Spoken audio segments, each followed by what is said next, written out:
Hey, what's up guys, Chilix here, back to more Witch on the Holy Night. Last time we left off having finished chapter 8, where we we cooked food for Alice, when it went surprisingly well. Well, yeah, I'd say it went well. She didn't really snap at us, we had a pleasant conversation, and the food actually turned out pretty good, even though it looked horrible. So yeah, that's a W in my book. But yeah, anyway, we unlocked chapter 8.5 into the archive. So wait, yeah, okay. So yeah, chapter 8.5, the Carnegie case. For some reason, Carnegie sounds familiar to me, but I don't know why.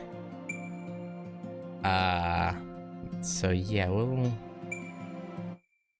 I don't know, no matter how busy one is, any person living with within human means is certain to have at least some free time. Well, debatable. Maybe when they're sleeping, but before or after eating, for example. Yeah, I guess. It's difficult to eliminate the time required to prepare a meal and the time after one finishes eating. This is particularly the case for those who do a lot of thinking. Since the body needs to use energy to digest after eating, there is less available for the brain to use. Nike はあれでしょ? ニケの文字でしょ? アテナの持ってる盾じゃなくて小さな勝利の女神の方。陸上競技に勝つってイメージじゃない? Is that the case? I actually didn't know that about Nike. Or I guess it would be Nikkei.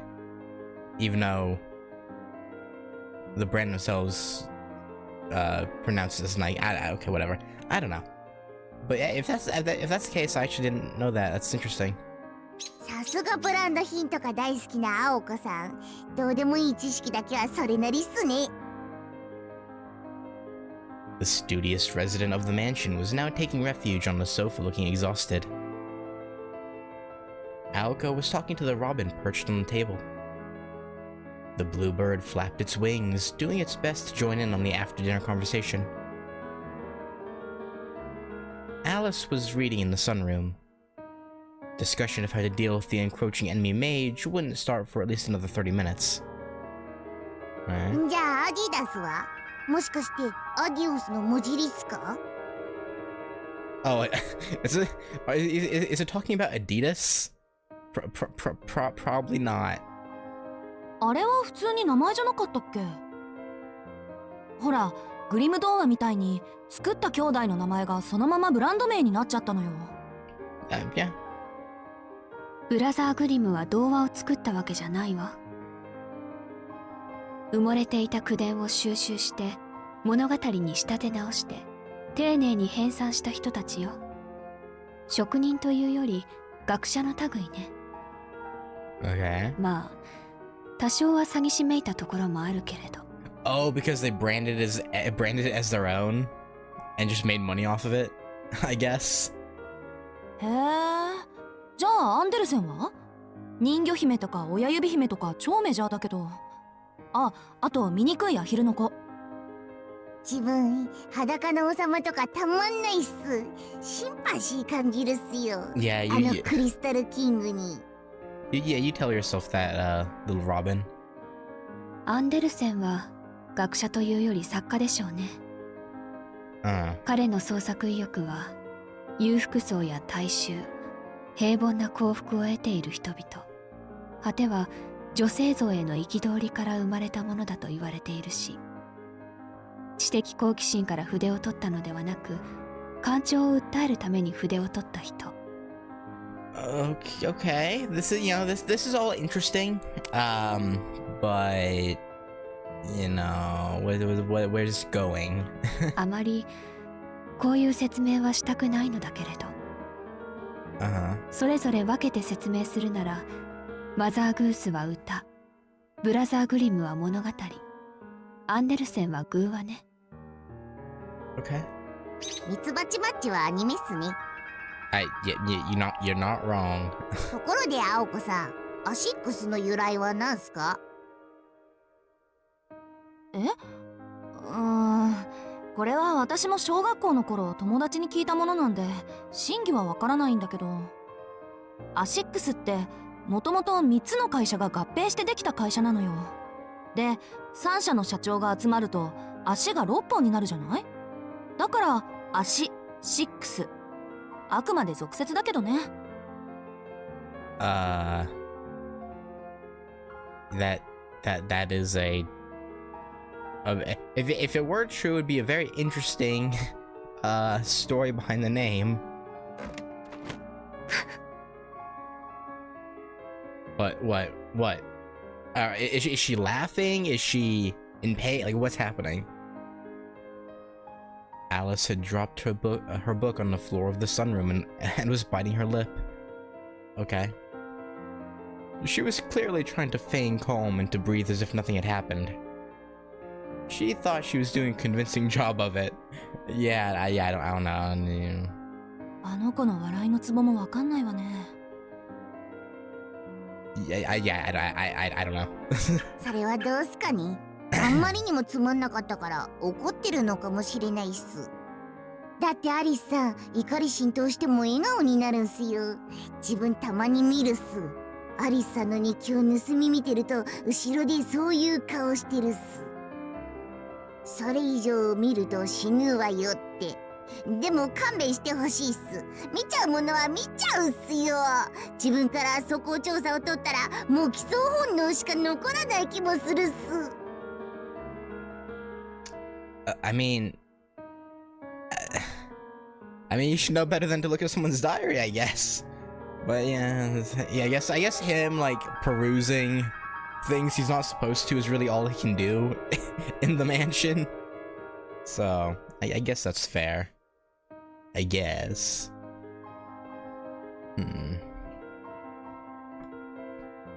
The Robin felt compelled to give a counter-argument for some reason.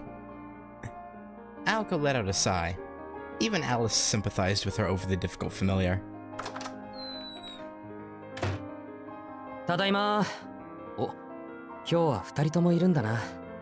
Yeah. It was at this time that Sojiro returned. He must have just gotten home from his part-time job. おかえり、お疲れ様。And Alice was just like, this guy.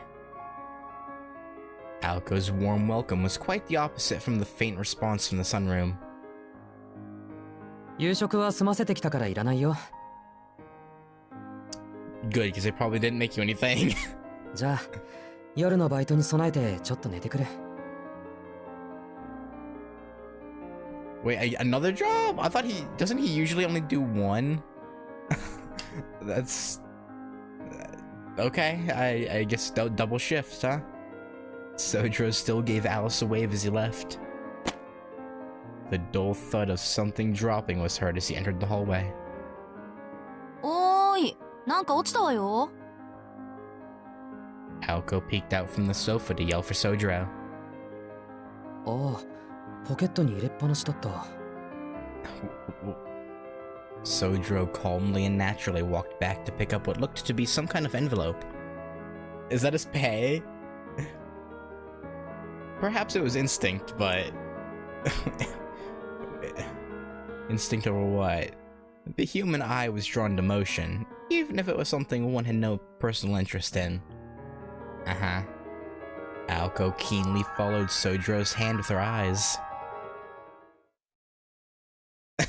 The fat stacks. Yeah, okay.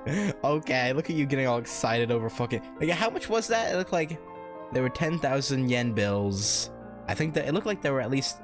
I think it looked like 80,000 yen. Wait, how much was the yen in, like, 1986?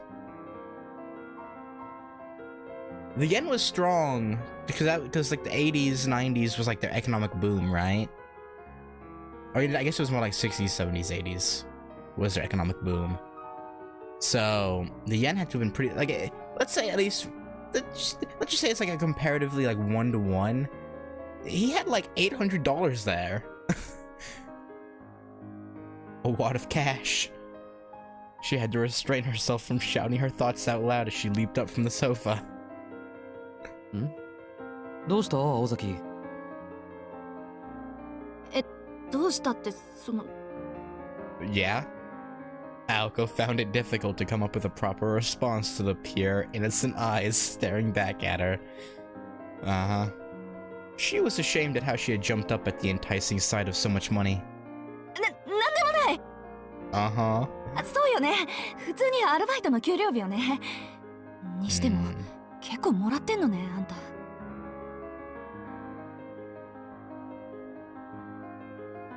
He's like, smile.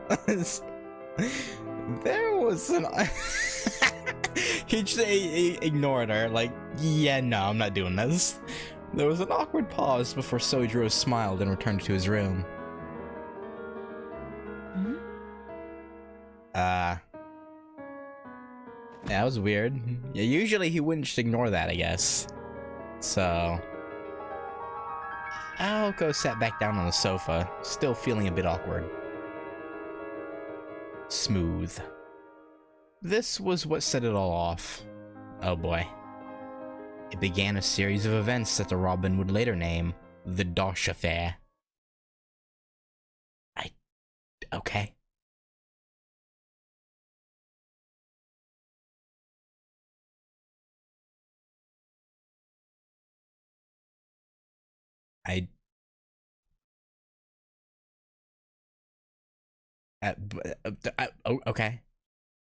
Just leaving it at that?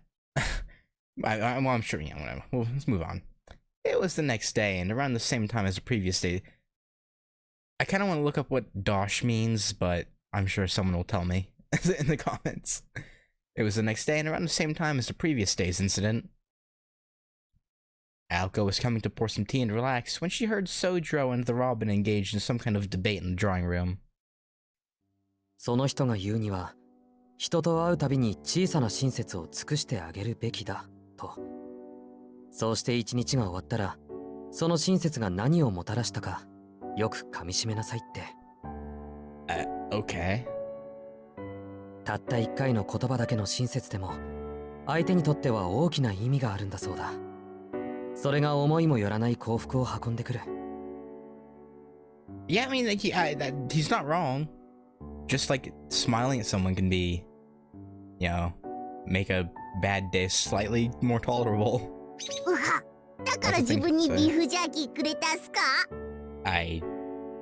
Yeah, sure, beef jerky, yeah. でもそれ親切じゃなくて袖の下っていう伝統芸能じゃないっすかね。アンダーハート見え見えっす。Why can't you trust us, little bird? Sojiro's serious demeanor was more like a consultation or a proposal than it was idle chatter. まあ、あいつが妙なのはいつものことか。I don't think he's being weird. Maybe that's just me. Aoko decided to ignore what was going on in the drawing room and headed straight for the sunroom. There, she saw Sojiro's coat on the chair. Which one? Which chair? ちょっと宗十郎、コート置きっぱなしじゃない。今のコート掛けか自分の部屋に持って行って。Oh, is another envelope sticking out of his coat pocket? Is that what's happening? She stopped herself mid-sentence. Wait, that's way more than like 8 or 10 bills. That's like... I completely... What? That was like... That was like probably like 30 or 40. If those are all 10... Bro, what? Sojiro, you've been holding out on us? She could see the same kind of envelope that Sojiro had dropped on the ground yesterday inside his coat pocket. And it was even thicker than the one she saw the day before. What the hell?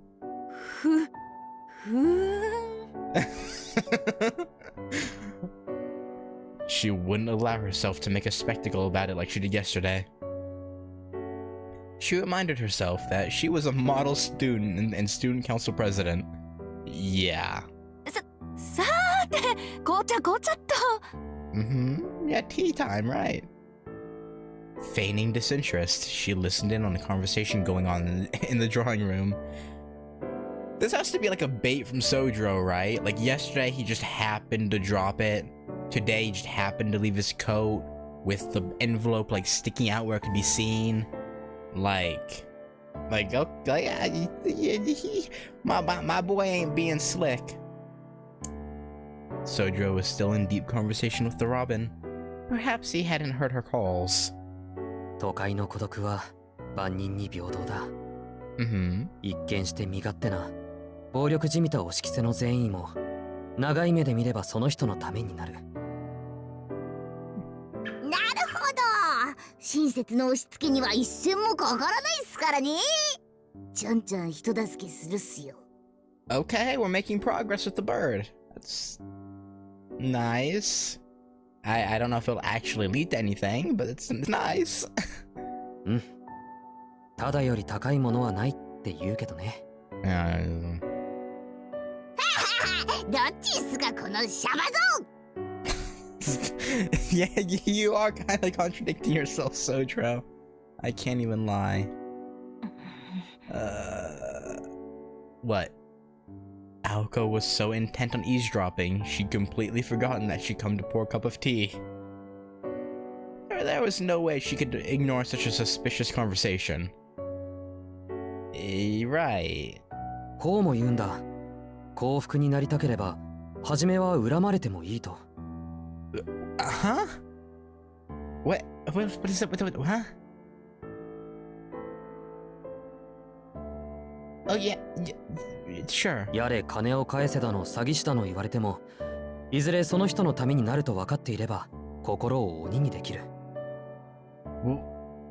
But see, okay, yeah, I'll just see where he's going with this. 人に尽くしている喜びが、後ろめたさとか帳消しにするらしい。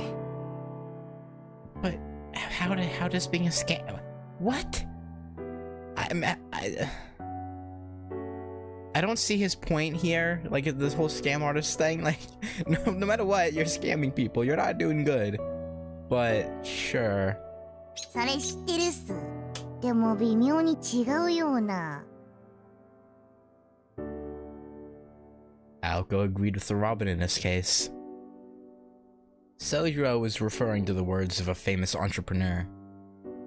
If we want to find happiness, let's stop thinking about gratitude or ingratitude and give for the inner joy of giving. That was the actual quote. あるいはこうとも。貯金のある人は、その富を温存するよりも、会社がより豊かになるために使うべきだと。それも知ってるっす。でももう完全に違うような。Aoko was becoming upset with how much she was agreeing with the Robin at this point. This was a quote from an even more famous entrepreneur. Surplus wealth is a sacred trust which its predecessor is bound to administer in his lifetime for the good of the community. Oh, okay. This was how that one was supposed to go. 信じられるのはお金だけなのかもしれない。だって奥さんも子供もずっと一緒にいてくれるわけじゃない。不幸な事故で先立たれることだってある。True. でもお金は別だった。お金で幸福は買えないけど、幸福はお金になる。今は人の親切と温かい布団があればそれでいいと、その人は言った。I don't really agree, but yeah, okay, you keep going. なんか無性にらしくないこと言ってるわね、あいつ。Yeah, there's definitely some kind of like bait going on. Though his words were a bit strange and worrisome, Aoko couldn't spend much time worrying about it. She didn't have the capacity to worry about anyone else right now. Her battle with the enemy mage was always lurking just beneath the surface. どっちにしろ、私には関係ないか。Yeah. Aoko shrugged it off and turned her attention away from the drawing room. She told herself that she would forget about all of this commotion by tomorrow anyway. Yeah. Until another coincidence with the money envelope happens. Quotations around the coincidence. Tadaima.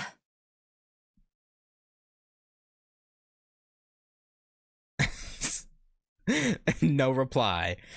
Sojiro was back from his job with a smile on his face again today. Work truly was its own reward. Right. His mood was infectious, and Aliko smiled back while relaxing on the sofa. Okay. はい、お疲れ様。 Man, they really have come a long way. Like before, she would just get annoyed at Sojiro whenever he just smiled.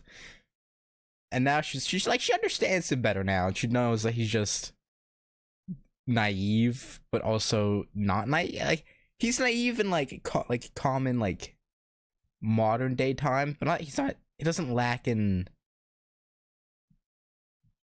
general. I don't know how to put it.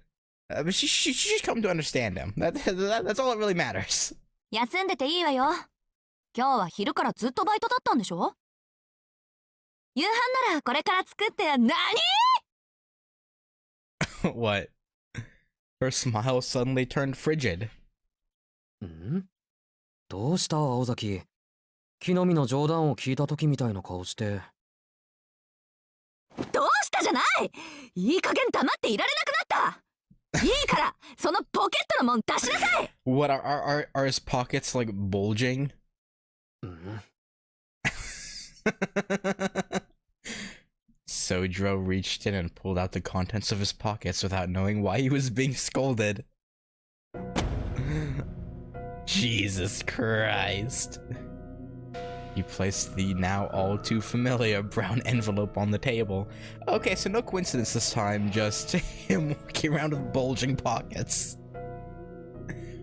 It was far too thick to be any normal envelope. It was bright, enticing, almost magical. There was nothing else could be than a stack of cash. まあ、これはどうしたの、しずきくん。Was that Alice? That didn't sound like Alice. But it did, but it didn't. Am I crazy? Like, was that like just her like getting excited over the money? Like, I don't. Yeah, it was Alice, but like, that didn't sound like Alice. Alice innocently asked Sojiro. She was a bit dazzled at the sight, but there was no mistaking it for an illusion. バイト代だよ。Yeah. そう。それはいいことだわ。明日はごちそうね。That's fair. The two remained calm, despite the abnormally large wad of cash before them. That being said, the one with the most common sense in the house had finally had to speak up. んなわけないでしょ！ちょっと宗十郎、そこに正座！どういうことか説明なさい！ Oh my god, I just realized the white peeking out wasn't his bandages, that's the collar. I just noticed the little steel bit where it latches. Oh, I've been blind. This whole time I thought that was just his bandages peeking out still. She knew more than anyone how serious this was. 説明って何をだ? Explain where you got the money, Lebowski. 決まってるでしょ！この札束の正体よ！あんた今何やってんの？どう考えてもまっとうな職種とは思えないんですけど。Male prostitute. I don't know. まっとうだぞ。この新しいバイトは少なくとも法には触れていないと聞いた。ちゃんとやれば危ない目にも合わない。If you do it properly, does that mean if you like make one mistake you could get hurt? Like that's what I'm kind of hung up over here. コンビニエンスストアより割がいいし、俺でも簡単にできるという。Okay, and that is unbelievable. Aoko was just about dizzy with rage by this point. At least not illegal. Yeah, that's comforting. That's like when an obviously drunk person tries to contend that they are indeed quite the contrary. 正気に戻れ、日ごとお金が倍々に増えていくバイトなんてあるわけないでしょ。いいから仕事の内容を言いなさい。内容を。あんたどう考えても騙されてるから。Sojiro kept his mouth shut. He didn't seem to be too threatened by Aoko's reprimands. ダメだ。いくら青崎でも教えられない。あんまり人に話すことでもない。It's totally not suspicious. でも安心してくれ。分類的にはちょっとした人助けと言えるだろう。あと紹介してくれた人とは一度しか会ってないし、支払いは常に現金だ。Again, that sounds very suspicious. この田舎バカ、その文脈からして怪しすぎるんだっていうの。Like I'm glad you're making money, Sojiro, but I'm with Aoko here. Something weird's going on. Aoko stamped her foot in frustration. But who could blame her after hearing the standard lines for a scam? It's a new job, the pay is good, anyone can do it, and I'm not supposed to talk about it. Despite all that, Sojiro was still refusing to spill the beans. They hadn't known each other for that long, but Aoko was well aware of Sojiro's personality. Steadfast explained him well. Once he made a decision, nothing could make him change his mind about it. At times like this, it was near impossible to get him to talk. 厄介な。Hold him down and like, I don't know, like use a spell to get out of him? I don't know how to... I'm sure there's like a truth-telling spell you could use, right? Aoko backed off, realizing it would be a challenge to get him to say anything at this point. Sojiro couldn't figure out what was upsetting her. なんで青崎は怒ってるんだ? Because something obviously weird is going on. Aoko decided to give up on getting anything useful out of him. そんなうまい話はないからよ。アリスもそう思うでしょ。そうね。青子の言いたいことはわからないけど、しずきくんはもっとやるべきだと思う。What? Huh? What do you mean can do more? And so Alice contributed absolutely nothing useful. God damn it. God damn it, Alice. Aoko collapsed onto the sofa. 青崎。いいわよ、もう。よくわかんない理由で話す気ないんでしょ、宗十郎は。考えてみれば、あんたなんてただの同居人なわけだし、私があれこれ文句言う筋合いはなかったわ。Yeah, as long as it's nothing,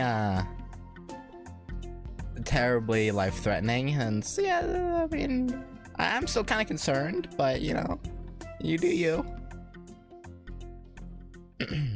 Aoko shooed Sojiro away with her hand. Unfortunately, she wasn't going to be able to sit there and stew like she wanted to. She couldn't just ignore this problem like Alice.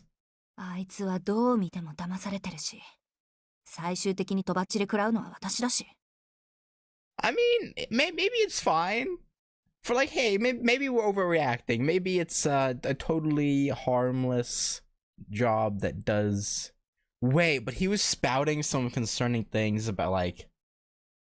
Oh my god.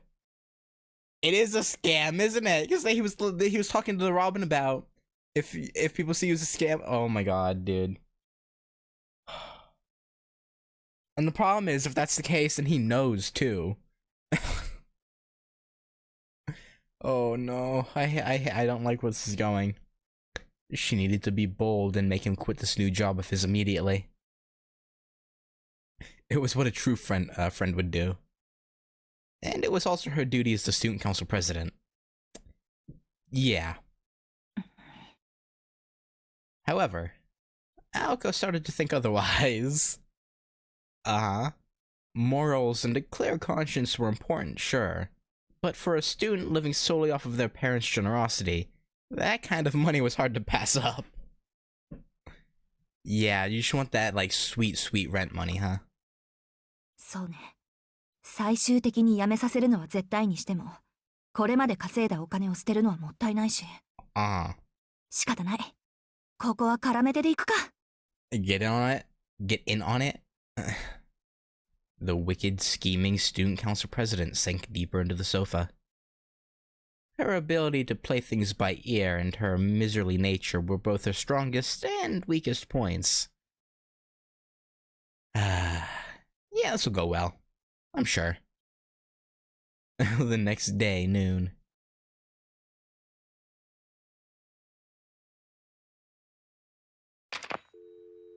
Aoko waited until her roommates were gone, then picked up the phone in the foyer. もしもし、飛丸？宗十郎がこんなことになってるんだけど、あんた心当たりない？ Maybe he's working for Tobimaru's family, because aren't they like the third most wealthy family in Misaki? Like that would make sense if his friend hooked him up with it. But no, because he said he only met the guy once, so I don't know.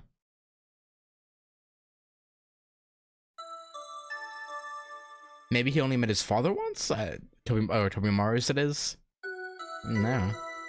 The sound of the first train leaving the station could be heard far off in the distance. This was that time of morning when the town was deciding if it felt like waking up or not. Tobimaru Tsukiji was having a walk down the city streets at sunrise, enjoying the fresh, crisp morning air.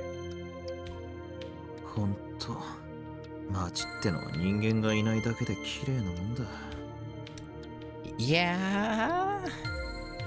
The crowds had become a common complaint of Tobimaru's. To him, the tacky, over-decorated street corners were the embodiments of human desire. At this time of day, the streets were nothing like the circus tent of activity they usually were. The main street was completely empty. It was like a lonely, tranquil morning after a festival. Weary men in black were busy cleaning up and restoring order in the bars after the previous night's revelry. Around the back entrance of the local restaurants, the kitchen crew were busy bringing in their daily ingredients while stifling back tired yawns.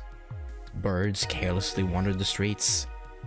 There wasn't even the sound of a single car engine to be heard. Ominous. This was a uniquely refreshing sensation that could only be felt from a city morning. It existed somewhere between daily life and exciting entertainment. This was the only time of day when the bustling modern world stepped aside for a slower, more nostalgic pace.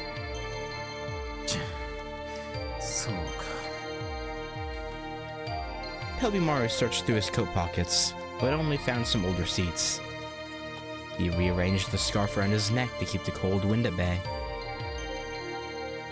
Meandering through the city streets, he'd ended up at Central Park just as the morning began to fade. Or the morning magic began to fade. His stroll had no particular purpose. It wasn't for his health or anything like that.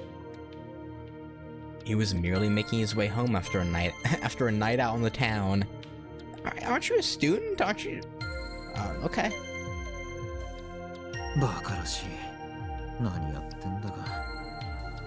Yeah, it's a good question. Tobimaru had a moment of unabashed self-reflection as he drank a can of vending machine coffee. He didn't particularly hate partying all night long, but it was pretty boring since he still wasn't old enough to drink alcohol. He'd been at it for a few days now, thinking it was at least better than being at home, but he was quickly growing bored of it.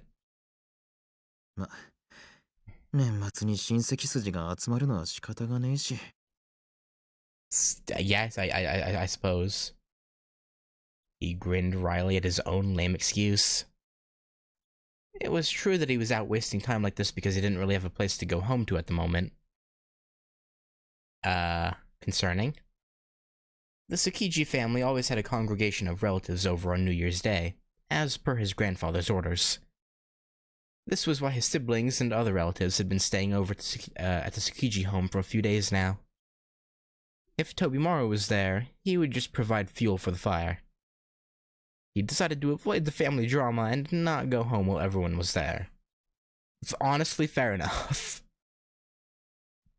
They would just greet him with insults anyway. Wait, why? And if someone tried to start a fight, he knew he wouldn't be able to resist the bait.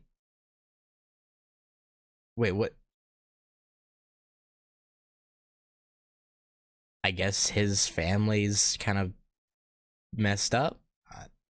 It would only cause even more resentment and trouble for his father. So for Tobimaru, there was nothing more pointless or less enticing than getting involved in his siblings' squabbles over the inheritance. Inheritance squabbles. That makes sense. Tobimaru Tsukiji was the fifth-born son to the Tsukiji family, which owned multiple plots of land in Misaki City. However, most of that land had been acquired after the war. Before that, they had been a minor noble family on the brink of ruin. The man who built the Tsukiji family into its current glory was Kimikuni Tsukiji, Tobimaru's grandfather and the current patriarch. Kimikuni married into the struggling Tsukiji family and saved them after they lost all their power during the war. The Tsukiji clan were local Shinto clergy and relied upon Kimikuni's financial assets. Kimikuni, on the other hand, had leveraged clan connections to establish himself in Misaki City. That seems like a pretty fair exchange. While both parties came together for mutual gain, the Tsukiji family failed to recognize just how ambitious Kimikuni was when they accepted him into their family.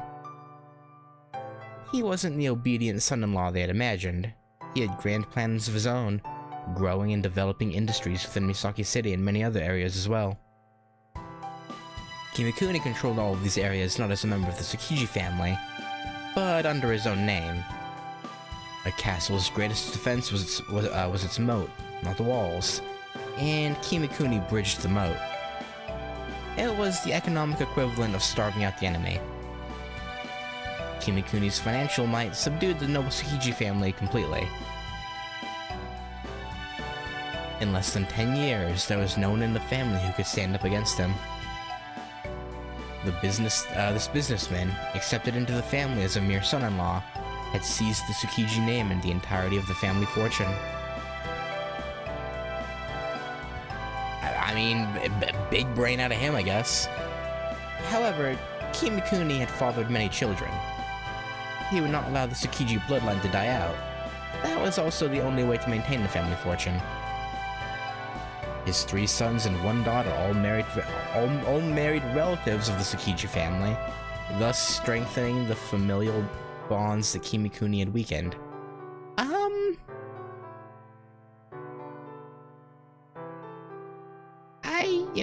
That seems kind of weird. But sure. Tobimaru was the 5th son of Hitoyoshi Tsukiji, Kimikuni's eldest son. However, his mother was not a member of the family.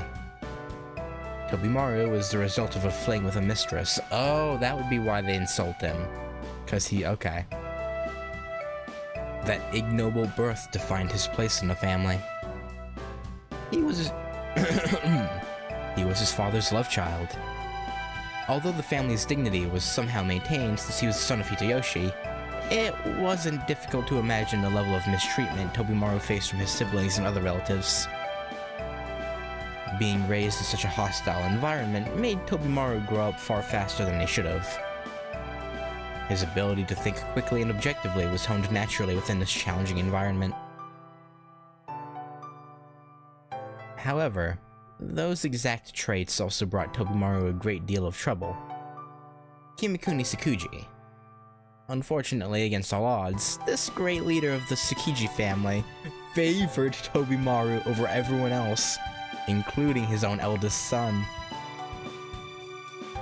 That's impressive, I guess, on Tobimaru's part. Since Kimikuni had been a commoner himself, he did not believe in blood inheritance alone.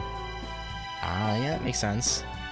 To make matters worse, not a single coin from his great fortune had been given to any of his sons yet. the most loathsome thing in this world is the blood of the Tsukichi family. I never would have had any of you if I could have helped it. What? But I thought he didn't. But he didn't want the bloodline to die. What? Huh? Those words were spoken at every family gathering, and they were the absolute truth. He'd taken a liking to Tobimaru after speaking with him at these annual family gatherings, and enjoyed playing chess with him in his spare time ever since. Everyone in the family was worried Kimakuni would name Tobimaru his successor. I mean, it's looking pretty good for Tobimaru, not gonna lie. In this way, Tobimaru had gone from being worthless to a threat in the eyes of Kimakuni's sons. The son who felt the most fear and hatred was Tobimaru's own father, Hitoyoshi, who would have been the unquestionable heir as the eldest son. And this was how Tobimaru became estranged from his father. Yeah, they no longer even lived in the same house.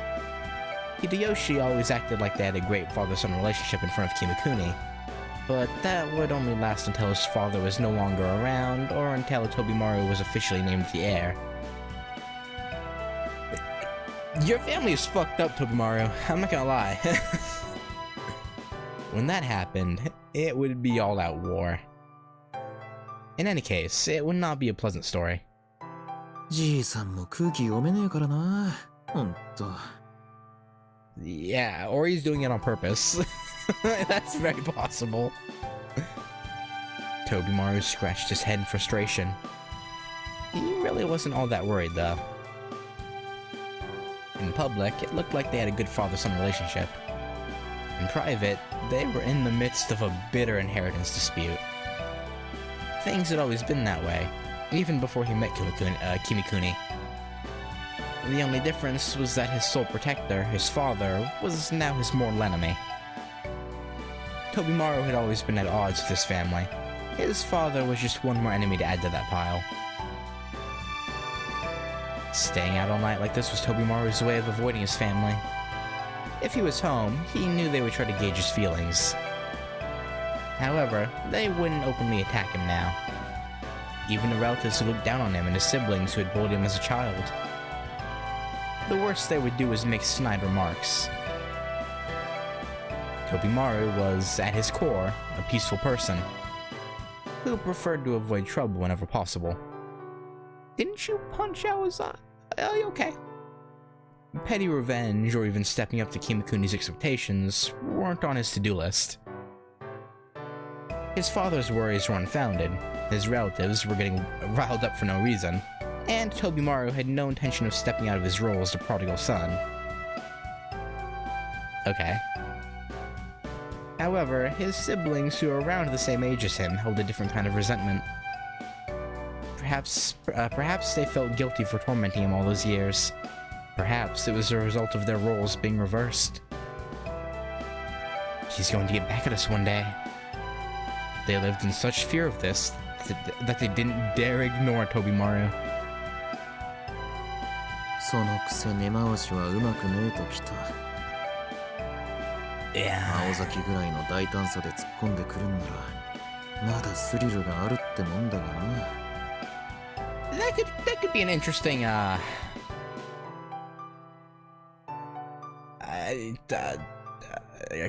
interesting confrontation. One of those, both.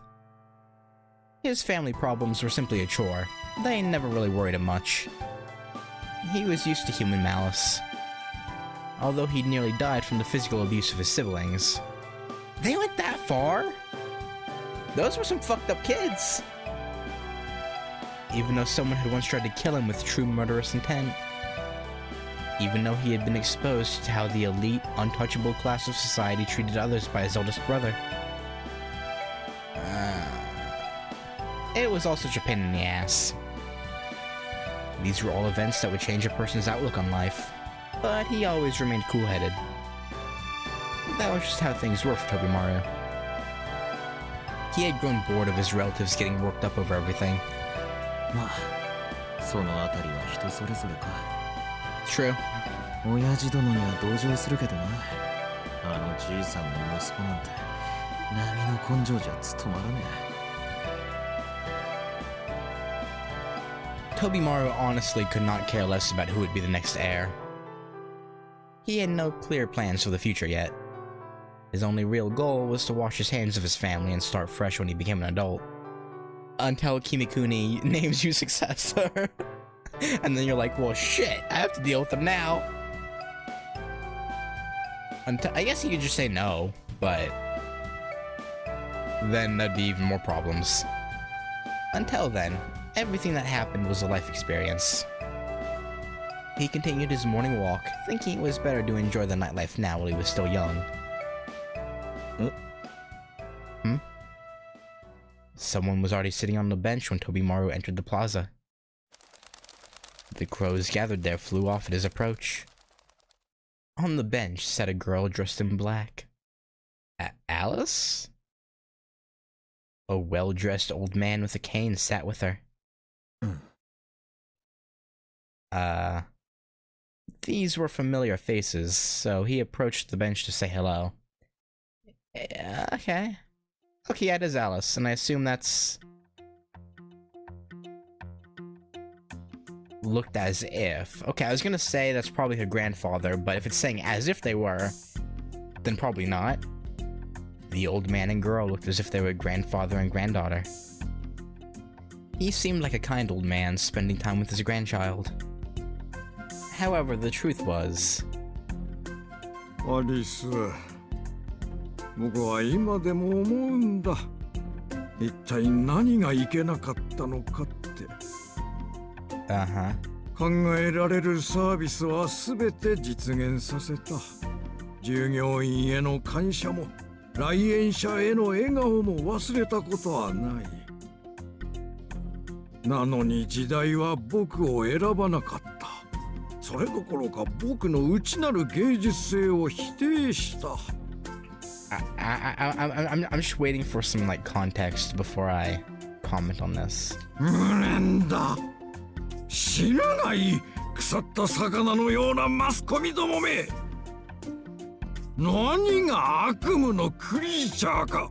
あんな夢にまで見そうなマスコットが他にあるだろうか。やるまい。なのに連中と来たらネズミを二足歩行させれば満足と来た。Damn, throwing shade at Mickey. What did he ever do to you? そもそも犬をペットにする齧歯類とか冷静に考えたら怖いぞ。動物が動物をペットにするなんてモラルが低いにも程がある。あそこはやはり人間をペットにするべきじゃないんだろうか。No, I think an animal keeping a human as a pet is even more horrifying than a pet owning a pet. But maybe that's just me. Actually, this poor young woman was getting an earful from this old man. After his outburst, he paused for a moment.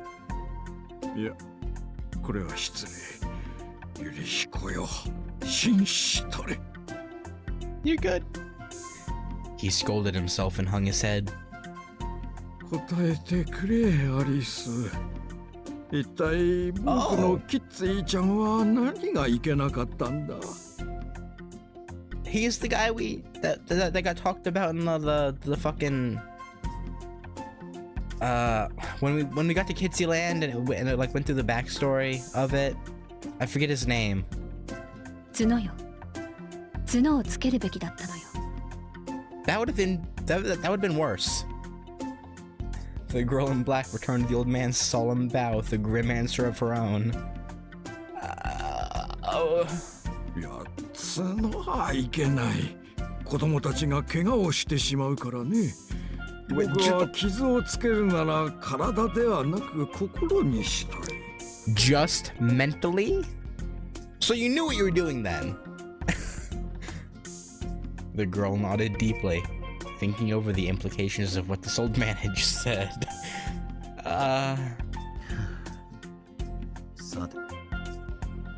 I cut him off like half a second too soon, but whatever. Tobimaru didn't really want to get involved. but he was already too close. If he passed by without saying anything, the old man would certainly make a fuss. こんにちは。こんな朝っぱらからじくじく公開中かい。時津のじいさん。いつまでも引きずってると死に損なうぜ。さっさと往生して息子たちを安心させてやんな。That's kind of fucked up to say, Tobimaru. What the fuck? おや、どこの悪ガキかと思えばヨタカの子供か。おはようトビー。君も相変わらず早起きだね。俺は朝帰りですよ。お二人みたいに健康的じゃない。Yeah. そら、クオンジのお嬢さんもおはようさ。The girl looked up calmly at Tobimaru's greeting. It was none other than the witch on the hill, Alice Konji. こうしてまともに挨拶するのは2年前のパーティー以来か。何にせよ珍しいな。あんたがお付きなしで町に降りてきてるなんてよ。そうでもないわ。この時間の公園は鳥を入れ替えるのにちょうどいいから。Well, he hasn't seen you. 散歩によく使うの。To be fair, I guess he... ほう、そりゃ驚いた。箱入り娘じゃなかったのかあんた。How to make enemies 101. ええ。その証拠にあなたがひどい顔で歩いているのを何度か見かけたわ。遊び歩くのは結構だけど、青子に迷惑かけないよう気をつけなさい。ご忠告どうも肝に銘じておくよ。Why did he look surprised at that, though? Like he knows that they live together, so maybe he's just surprised that they were close enough for Alice to show that level of concern over it. Maybe. Despite their casual greeting, Tobimaru and Alice rarely interacted, though their fathers were acquainted. Even so, the histories and spheres of influence of the two families were very different. Though the Tsukijis held sway in Misaki City, the Kwonjis influenced the whole of Japan. Yeah, that's a bit of a power difference. Normally, someone like Tobimaru would not be in the same social circles as Alice. The only reason they could interact like this at all was because they were both friends with Aoko Awazaki. 若菜、トビー、君はアリスと友人関係だったのか。Well, friends might be pushing it. もしかして二人はステディな関係だとか言うまいな。No. やめたまえ。言ったら大ごとになるぞトビー。僕は心臓麻痺で急死しかねない。犯人は君であり、凶器はアリスだ。So you're a perverted old man that, or maybe I assume it's I assume it's a joke. 無論死因はこう書いてくれ。そう聞くも無情な恋の病と。クオンジのお嬢さんはどうしてこんなダメ老人とhonestly, that's a great question. 俺と同じ親父関係の付き合いか。 Wow. この人とはペンフレンド。 Oh, that's intriguing. 分不相応にいいアンティークを持っているから、青子と二人で少しずつ取り上げているの。Don't tell me this guy is also a magi and they're getting the memory rune thing off of him. Despite this being one of the only times they'd really talked, Tobimaru and Alice both managed to completely ignore the old man. Ah, poor Tokitsu. 参ったな。アリスは照れ隠しもチャーミングだ。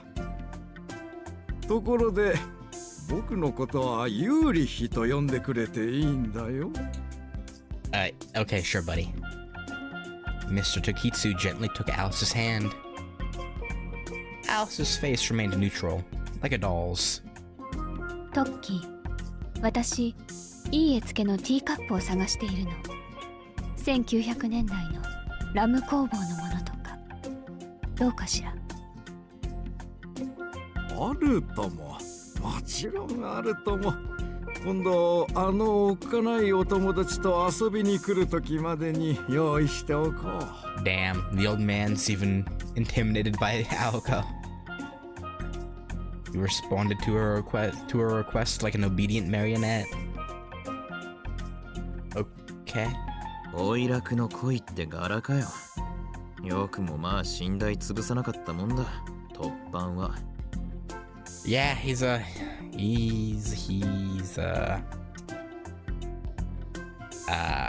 I can't think of anything. You see, this old man was none other than Yurihiko Tokitsu. He was famous in Yashirogi as the former head of the Tokitsu baking company, with factories all across Japan. He still served as an advisor. 老人とはなんだ。芸術家にとっての老いとは感性の凍結であり、しかるに我が心の火は絶えていない。I mean, good for you, man. But maybe lay off the girls that are like, 50, 60 years old, or 60 years younger than you. You know, that's kind of weird. 僕はまだ暑苦しいくらいに若いんだ。つぼみのような少女と恋を語らう楽しみは残っているさ。Alice doesn't seem very passionate, but you do you. この年になるともう世間体とかどうでもよくてね。女の子と話すことだけが人生の意味になるんだぞ。You know, at least he's honest. You know, that's one point I can give him is he's honest. 若いのかじいさんなのかどっちなんだよ。Physically old, mentally young, I guess. おっと、失言。最後の方のは聞き流してくれ。僕が言いたいのは、女の子と穏やかな時間を過ごすのは最高ってことさ。トビー、そういうの君も好きだろ？ I mean, you make a good point, but 一緒にしないでください。あいにく俺は年上好みですよ。how old are we talking?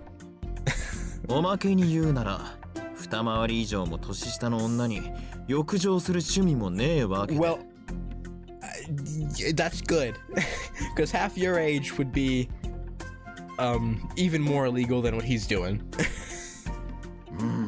それはそうだろう。君がやったら犯罪だ。トビーは17歳。その二回り下が何歳になるとか口に出したらいけないよ。Yeah, no. Mr. Tokitsu nodded his head in self-affirmation. You realize Alice is also 17, right? Bro? Although I guess... Oh, wait, actually... No, it's not illegal, huh? But, like, depending on the region and, like, law, like, region or city law, 16 is... Okay, technically what you're doing isn't illegal, Mr. Tokitsu, but it's still questionable. He chose to ignore Tobimaru's off-color remarks. Well, potentially not legal, but still weird. Tobimaru was reluctantly impressed with the man's magnanimity in the end. ともかく挨拶はしましたから、邪魔者はこれで消えますよ。あとは仲良し同士、気兼ねなくどうぞ。なんだトビー、これも縁だ。ゆっくりしていけばいい。なんなら今から僕の別荘に来るかね。ヘリコを呼ぶよ。楽しいぞ。That's quite the offer. いや、お気持ちは嬉しいんですけどね。知る人が見れば、とんでもなくブルジョワなメンツでしょ、これ。今は避けたい気分なんですよ、そういうの。Yeah, get enough of that. Tobimaru's choice of words made his present situation clear to Mr. Tokitsu, and he reluctantly backed off. Such intuitive understanding made it obvious how this man had expanded the Tokitsu Baking Company nationwide. He had divined Tobimaru's complicated family situation in an instant. ミックによろしく。そろそろ引退して子供たちと仲直りするよう僕が言っていたと伝えてくれ。I think that would be overstepping, but yeah, maybe we'll do that, or he'll do that. はい。ぬかに釘だろうけど伝えておきますよ。じゃあな、クオンジュさん。また朝に出会うことがあったら、その時は改めて挨拶させてくれ。She's gonna be like, please don't. Why did the music like stutter for a second there? You'll hear that? That was weird. Alice's silence neither encouraged nor discouraged this. Okay, it's better than what I thought. Tobimaru shrugged and left the plaza. Alright, all of this has been incredibly interesting. But I just want to get back to to fucking Sojiro's job. Like, what is he up to?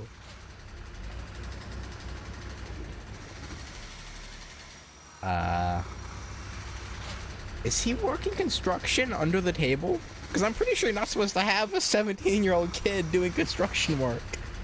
But maybe that's just my misunderstanding about things. He walked leisurely away from the park and came to an area of the city that was under redevelopment. There was a radio tower under construction there that the Tsukiji family had a hand in, but most of the capital for that project was funded by foreign firms. この電波塔は10年先を見越してのものです。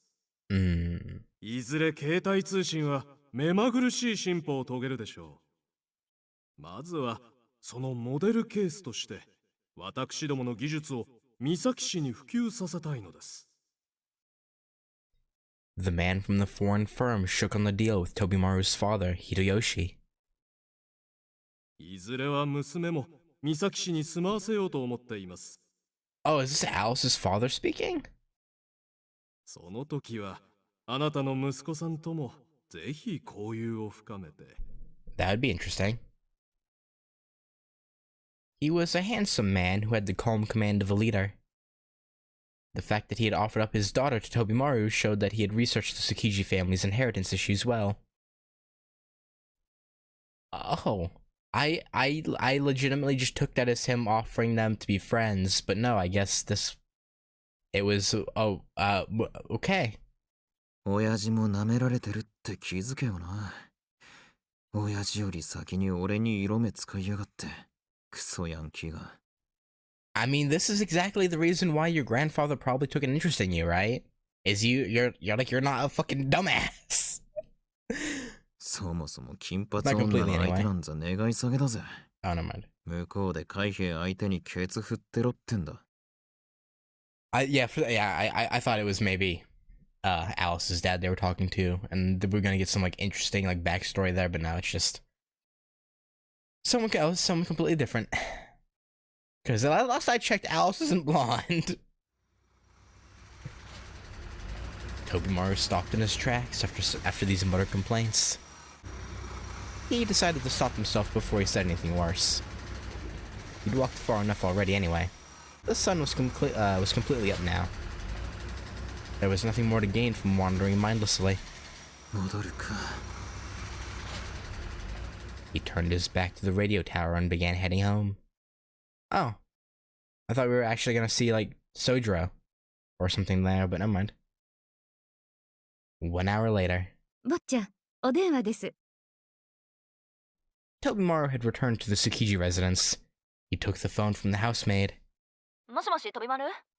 宗十郎がこんなことになってるんだけど、あんた心当たりない？ Aoko Awazaki was on the line. That was never a good sign. For you, yeah, definitely. Probably not. とまあこういうわけなのよ。すげえな。安心できる要素が一つもねえ。Yeah. Paid under the table, straight up cash. Don't talk. Yeah, it's all kind of weird. Sojiro seems caught up in a strange part-time job. well, hang on, let me find my cable. Yeah, which was right at my feet. Okay. Sojiro seems caught up in a strange part-time job. I'll wait for you in Central Park to talk about it. 10 minutes had passed since he had received this call from Alco and returned to the park. Tobimaru felt a light migraine coming on after hearing about the situation. Yeah, your good buddy is in some shit.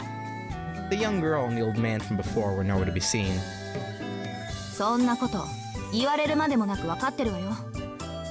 私だって人のアルバイトにケチつけたくないけど、どう考えても普通じゃないでしょ？ No, you're completely right. あんた、あいつから何か聞いてない？悪いな。期待には応えられん。宗十郎はバイトに関しては秘密主義だ。任されているからには他言はできない。とかなんとかな。そうなのよね。あいつ、他人の事情に関しちゃ缶詰みたいに切りがたいから。Well, ガキガキにされない限り口割らないのよ。you'll just have to follow him, I guess. Oh, she's gonna make Tobimaru follow him, isn't she? Like, yo, when you get out from school, follow that ass. ほう、それはそれは。青崎にそこまで言わせるとはね。宗十郎も信頼されたもんだ。Yeah? どういう意味よそれ。タイはね、言葉通りに受け取ってくれ。Yeah, not implying anything my ass. お前、基本的に何にだって怒るだろ。そんな女が学校外で世話を焼くなんて、よっぽど気に入ったのかと思ってな。Yeah, sure. Probably not know what you're 違う thinking. わよ。あいつが問題を起こしたら私たちにまで飛び火するじゃない。こんなの誰がどう見てもただのリスク回避でしょ。なるほど。公務として見過ごせないってわけだ。Yeah, definitely. そうよ。悪い？いやー、悪かねえさ。むしろ尊敬するよ。ほんと、鉄の生徒会長だぜ。休日だっていうのに、学校の評判を守るためだけに働けるとは。だけってところを妙に強調するじゃない。You know, I think he's just... Yeah, never mind. まあ、事実その通りだけど。But you're gonna take the... okay, well... I mean, yeah, but actually, no, isn't she usually one to not, like, let compliments go to her head? Why okay, whatever.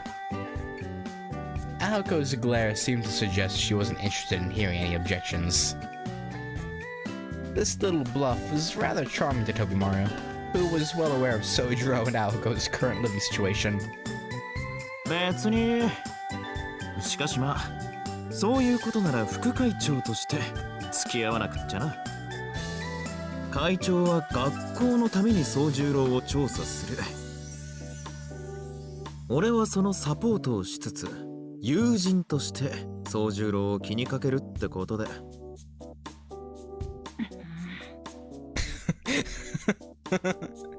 She's like, I don't like how you're talking, but you're agreeing, so I can't really do anything about it.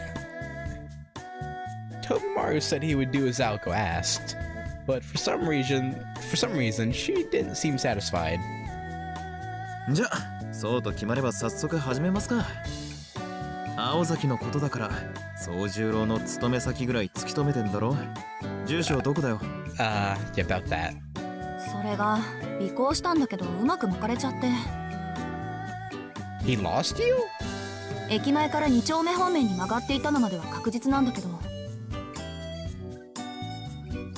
The vice president was used to this. He didn't bother saying anything about her going so far as to tail Sojiro. Yeah, definitely doing it because, you know, student council president, for sure. No other reason. 2丁目か。あの辺りだとパチンコとゲームセンターぐらいしか思い当たらねえな。1日に何万も稼げる店なんざねえぞ。そうなのよ。というか、知ってたら私が試したい気分だよ。Yeah, okay. 飛丸、念のために聞くけど、三崎町にあるお金の稼げる遊び場ってパチンコだけよね。Legally? あ、親父の話じゃ風営法に引っかかる賭場はねえとさ。三崎町の顔役は話のわかるおっさんで、クリーンな極道を目指してるらしい。パチンコ経営だけで満足してるって話だ。うん、それは知ってる。一応確認しただけ。でもそうなるとますます謎ね。ギャンブル以外でお金を売買にしていく仕事なんてちょっと思い当たらないんだけど。 It is a mystery. ああ、体でも売ってるとしか思えない羽振りの良さ。一晩いくらみたいな。I literally said the same thing earlier. Although I was doing it in a joking manner, and I assumed Tobimaru is the same. I assume he's joking.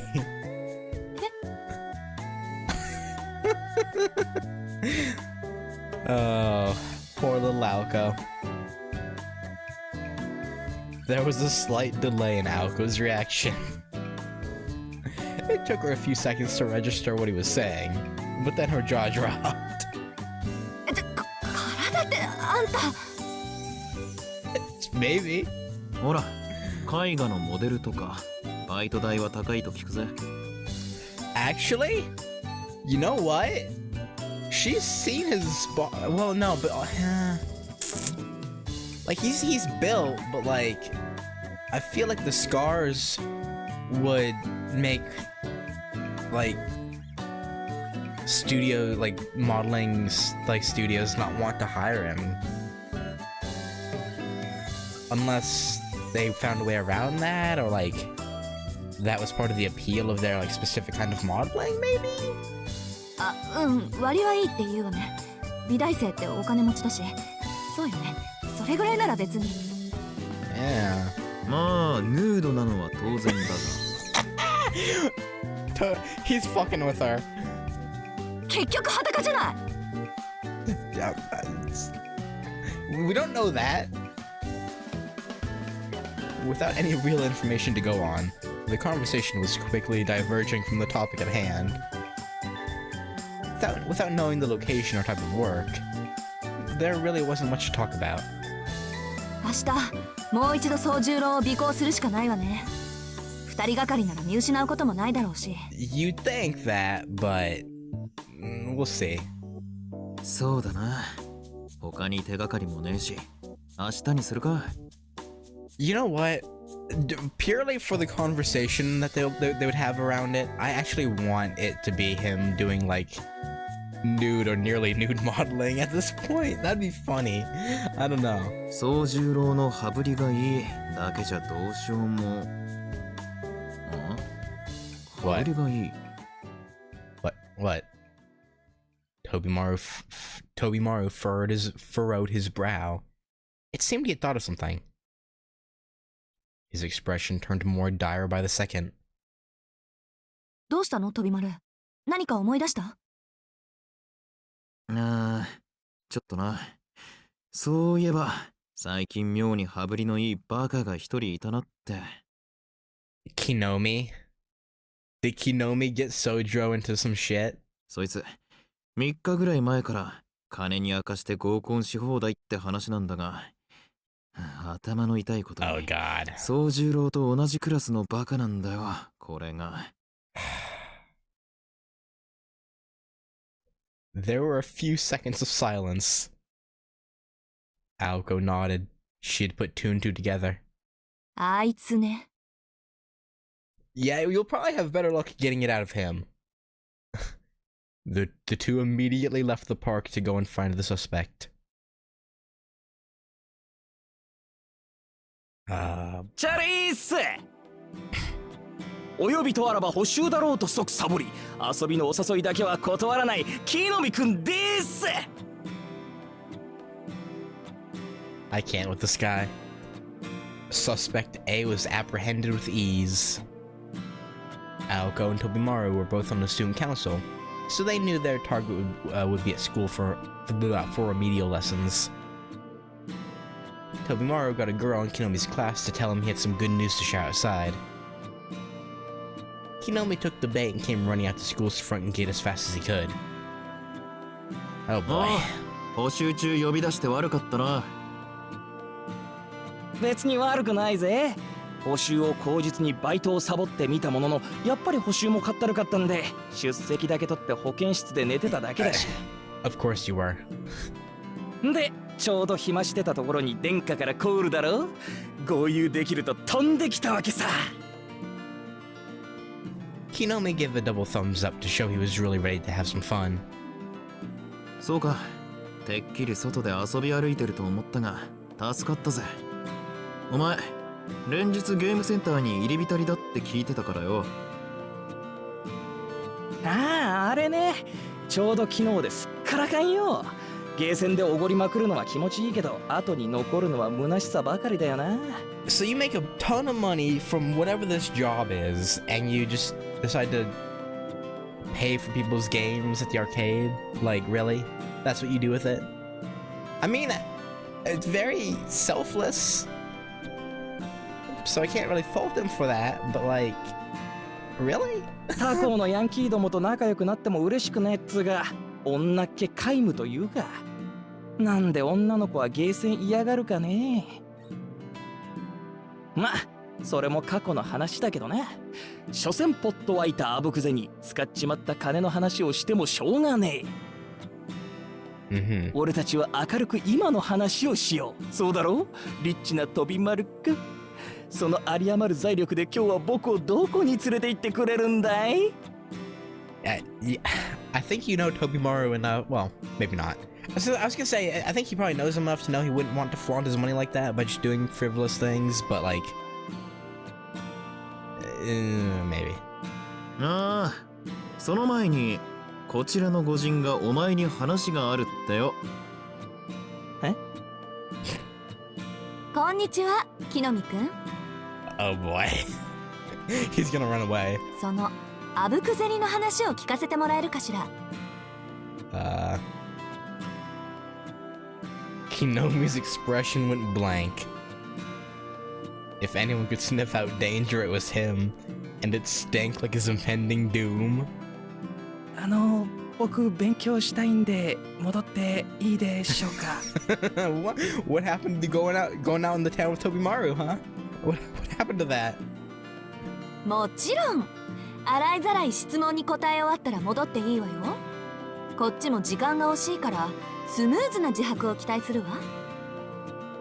それであぶく銭って何の話？あなたの月々のバイト料は2万円前後よね。その金額で3日近くも王様の真似事は難しいと思うのだけど。It seemed the next logical question would be to ask if he had begun a life of crime. なんだよ、会長には関係ないだろう。Because you could hurt the school's reputation? そもそも自白って何ですか？いきなり犯人扱いとか、いくらなんでも横暴じゃねえの？つうか何の事件これ？まだ事件かどうかは何とも。最近お金の回りがいい生徒がいると聞いて調べ始めたばかりだから。毎日何万円ももらえる仕事なんて学生には目の毒だし、そういったアルバイトは学校側に報告されてないしね。She's backing him into a corner with logic and rules, and I appreciate it. 生徒会として危ない仕事だったら注意してあげないと。Aoko was still smiling as she inched closer to Konomi. She had never spoken to him this nicely after what he had done at the entrance ceremony. That alone was enough to make him think he was in big trouble. へえ、それは初耳だな。最近金回りがいい生徒ね。俺のは違うよ。今まで貯めた貯金をなんとなく使っただけ。クリスマス前だからこう派手に錠剤しとこうかなって。役落とし的に。Yeah, okay, buddy. 普通クリスマス前は貯金するもんだけどな。And then more logic. ダメよ築地君、デリカシーが足りないわ。That's a new face.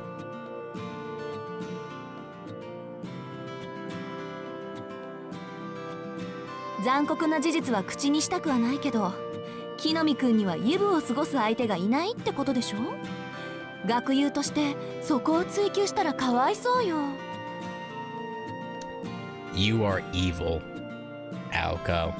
You are evil incarnate. But at the same time, why would people give a damn if he didn't have a date?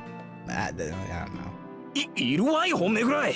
真剣に同情する方がデリカシーに欠けると思うよ俺は。あら、じゃあイブ用の資金は取ってあるの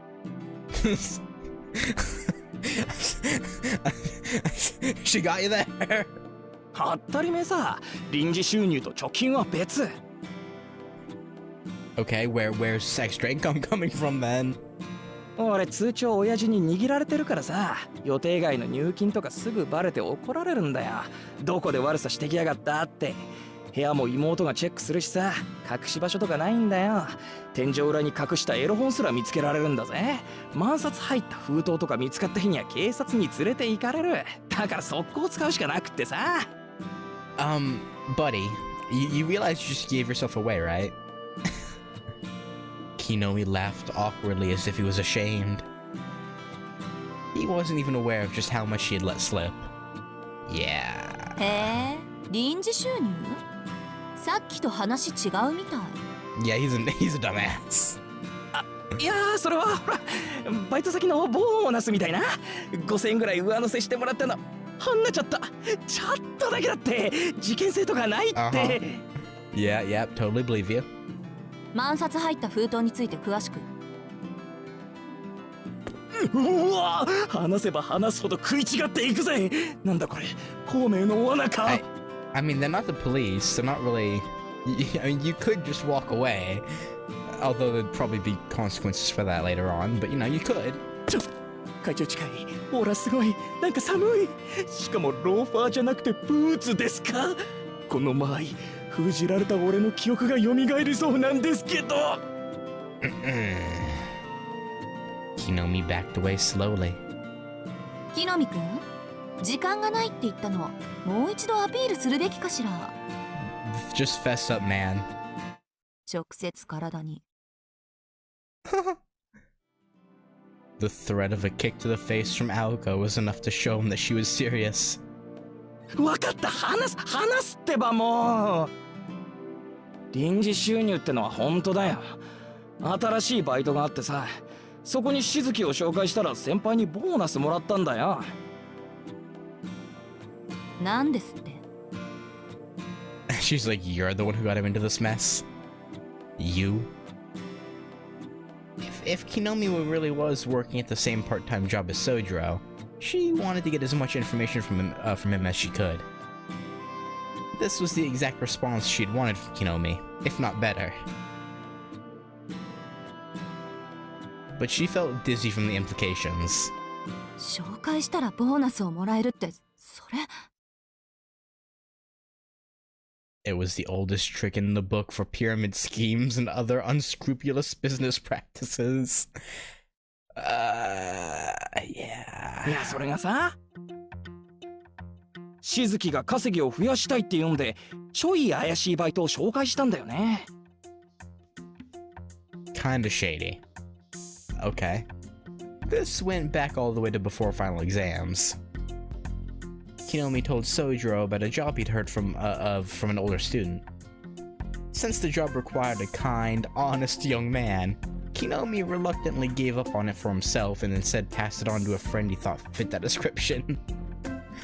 Oh god, and because he's so earnest, Sojiro probably got them a lot of sales, which is why he's got so much money. Oh god. 信じられない。そんな怪しい話にクラスメートを放り出しておいて、まだ友人顔するとか。木の実くん、普段何考えて生きてるの？ He wasn't thinking, is the thing. 友達でも紹介するでしょ、こういうの。むしろ本当の友情ってこういうものよ。しずきも助かって俺も潤うんだからさ。無償の友情とかもう流行んないですよ。そりゃそうだけど、そういうのはちゃんとケツ持つ覚悟がある時だけ口にするものじゃないの？何それめんどくさい。会長、男同士の友情に幻想持ちすぎだってば。基本俺たちみんなバカよ。I mean, Tobimaru's not dumb. あなたを見てると本気でそう思えてくるから不思議ね。飛び丸、あんたよくこんなのとつるんでるわね。A lot of patience. はいはい、そこまで。説教するならまた後でな、青崎。そいつ素でバカだから、本気で構成させたかったら1日使うぞ。Yeah. いや足りますよ。ちゃんと1日で構成できます僕。Sure. ただ寝ると忘れちゃうだけで。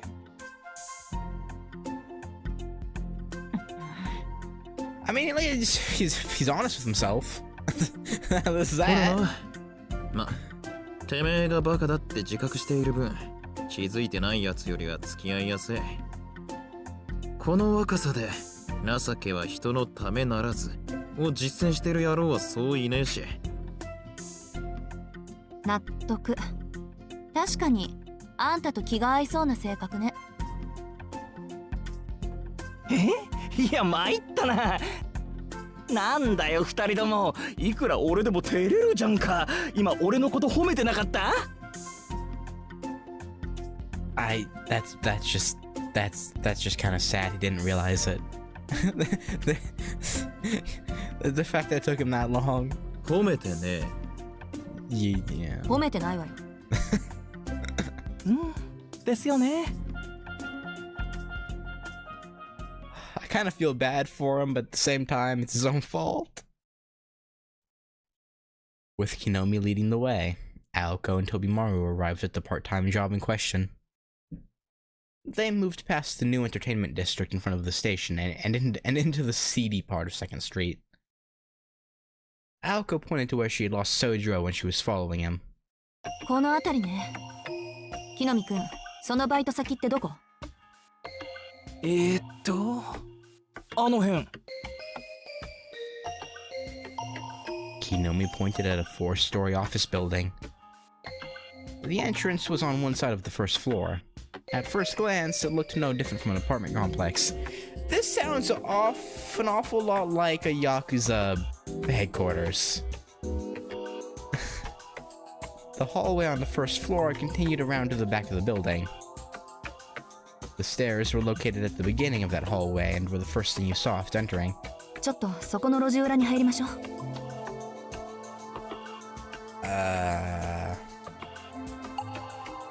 Aoko hurried off into the back alley where they were not likely to be seen.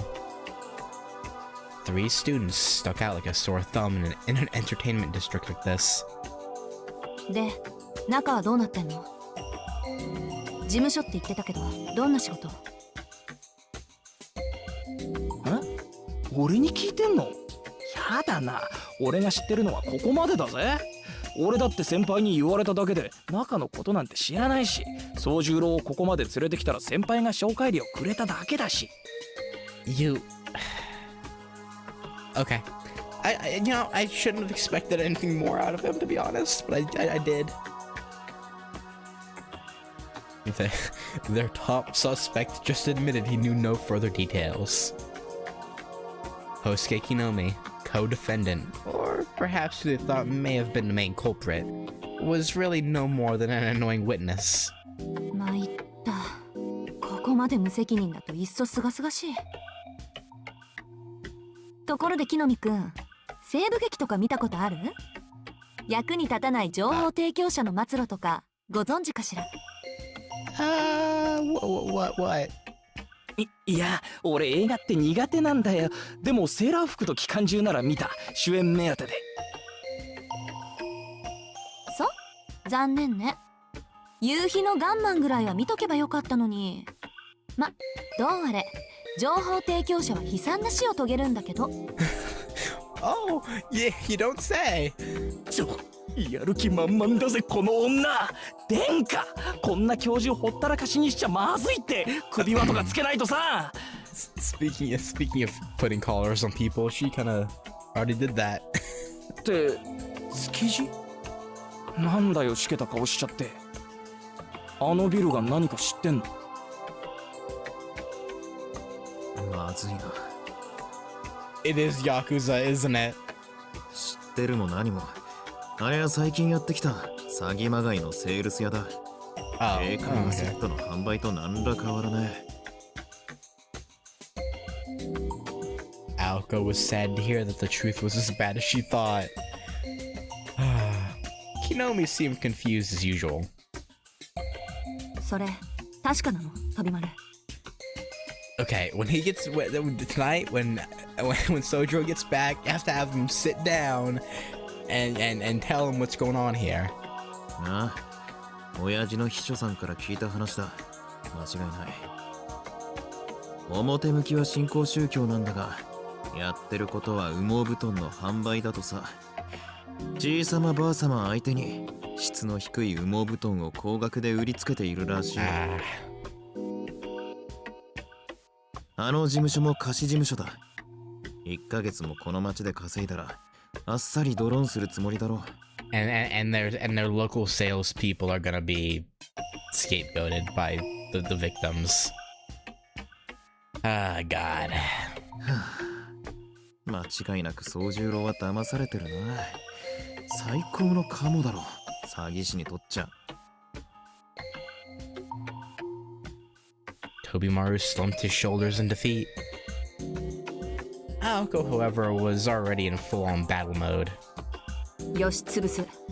その後、木の実は学校の旗のところに吊るす。Yeah, that'd be deserved. え、直？今のセリフだと縄じゃなくて首？脊髄にぐっさり？殺人？I don't know. I think it'd be fair retribution. No, I'm just kidding. No. But いや待て青崎、それだと辻褄が合わん。 What do you mean? 宗十郎は大金を持ってたんだよな。それじゃあカモとは呼べねえぞ。 Maybe he's like counter scamming the scammers. そういえばそうだった。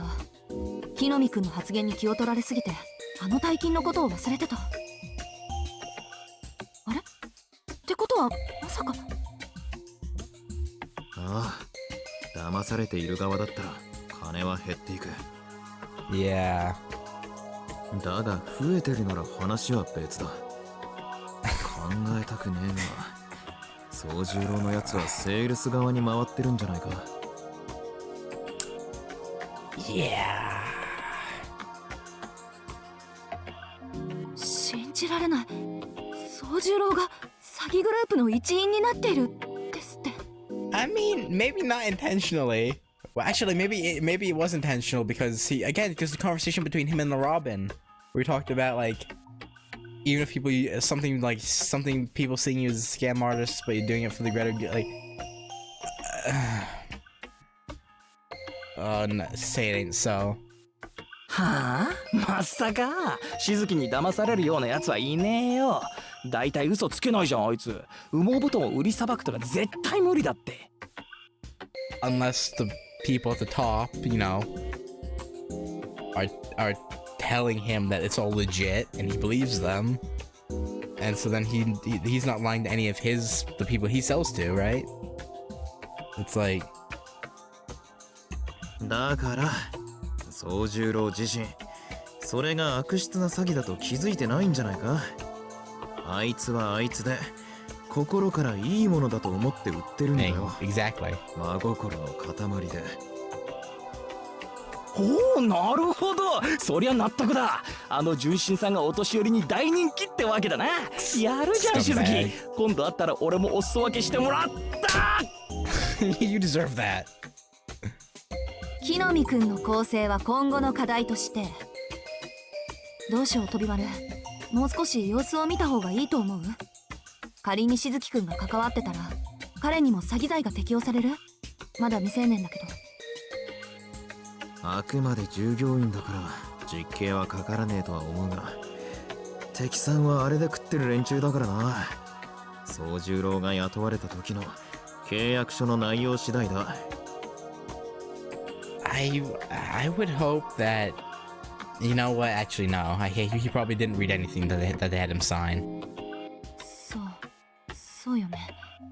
下手したら宗十郎自身もう入会してるかもしれない。Yeah, that wouldn't be good. Aoko looked a lot more cool-headed now. Tobimaru had been serving with her on the student council for over a year. He knew exactly what she was thinking at a time like this. 入会していたら脱会は難しいな。あいつ本人にその気がなくとも、ハンコの力は絶大だ。それで、青崎、どこまでやる気だ？営業停止は最低ライン。進行は自由だって言うなら、よその土地でやってもらうまでよ。だろうな。そんな顔してるぜ、お前さん。で、宗十郎はどうする？とりあえず辞めさせるか？当然。けど、もう彼だけの問題じゃないわ。そもそもうちの生徒を雇おうとした時点で私たちの問題よ。That's a W student council president. I can't even lie. しずき君とは関係なしで、あの事務所潰すから。いいけどな。厄介だぞ、あの手の連中は。サラ金と同じで、法律上は何の問題もねえ。警察じゃせいぜい厳重注意レベル。下手に商売の邪魔をすれば損害賠償と言い出しかねえ。せいてはことを何とやらだ。I hate how much sense he's making. Like that is fucked up though. Like things like that are, yeah, people find like loopholes, and there's a bunch of like scummy, quote unquote legal businesses. It's really fucked up. 分かってる。まずは会社の概要と社長の素性、構成員の数を調べながら被害者の洗い出し。What? Aoko suddenly stopped talking in the middle of her detailed plans. どうした、青崎。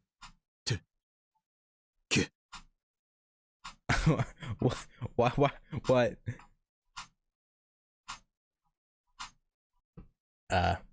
Tobimaru noticed right away what Aoko had spotted. Aoko was looking at the crowd on the street. A familiar young man wearing a coat was walking through the lively 2nd Street. He walked confidently up to the office building and disappeared inside. Sojiro. He hadn't seemed to notice the worried trio watching from the shadows. Is Konomi actually worried now? Or is he still wanting the money? The young man, clearly Sojiro Shizuki, had just started his shift, still oblivious to the severity of the situation he was in.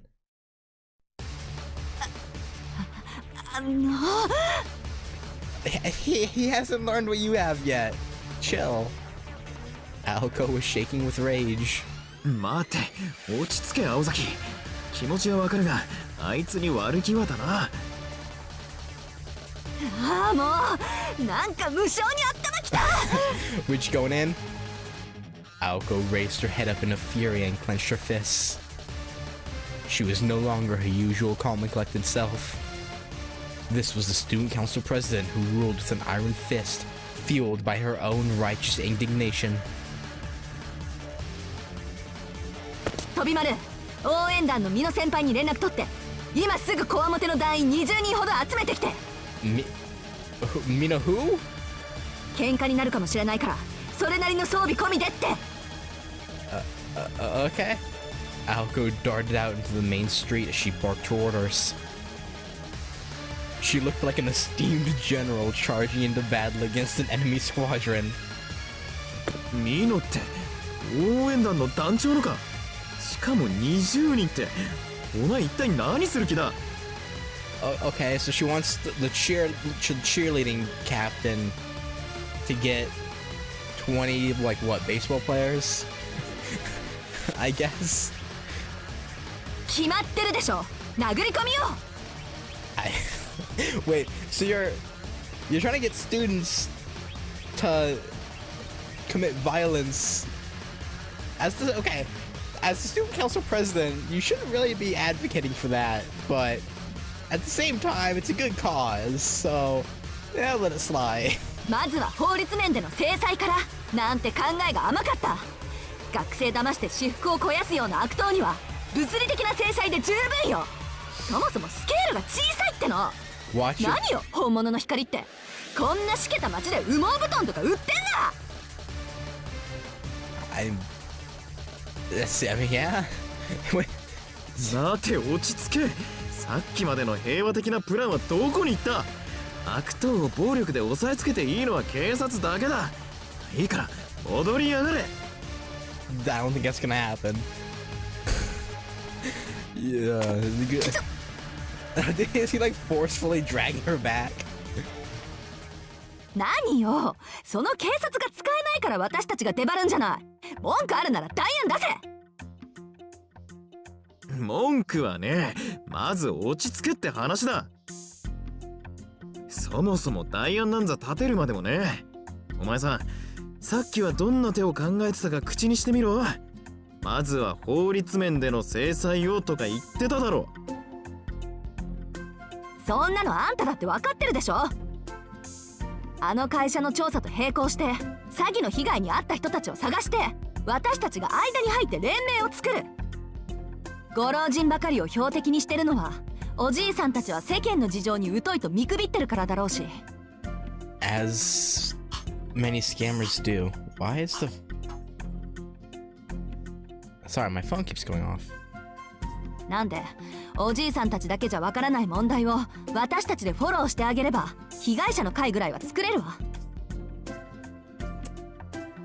Maybe. I mean, a lot of them probably won't care. Well, I mean, they'll care, but like, they probably just won't feel like doing anything. That's how it usually goes. 確かに一人一人で掛け合っても連中にとっちゃ痛くも痒くもね。横のつながりを作るのは大事だからな。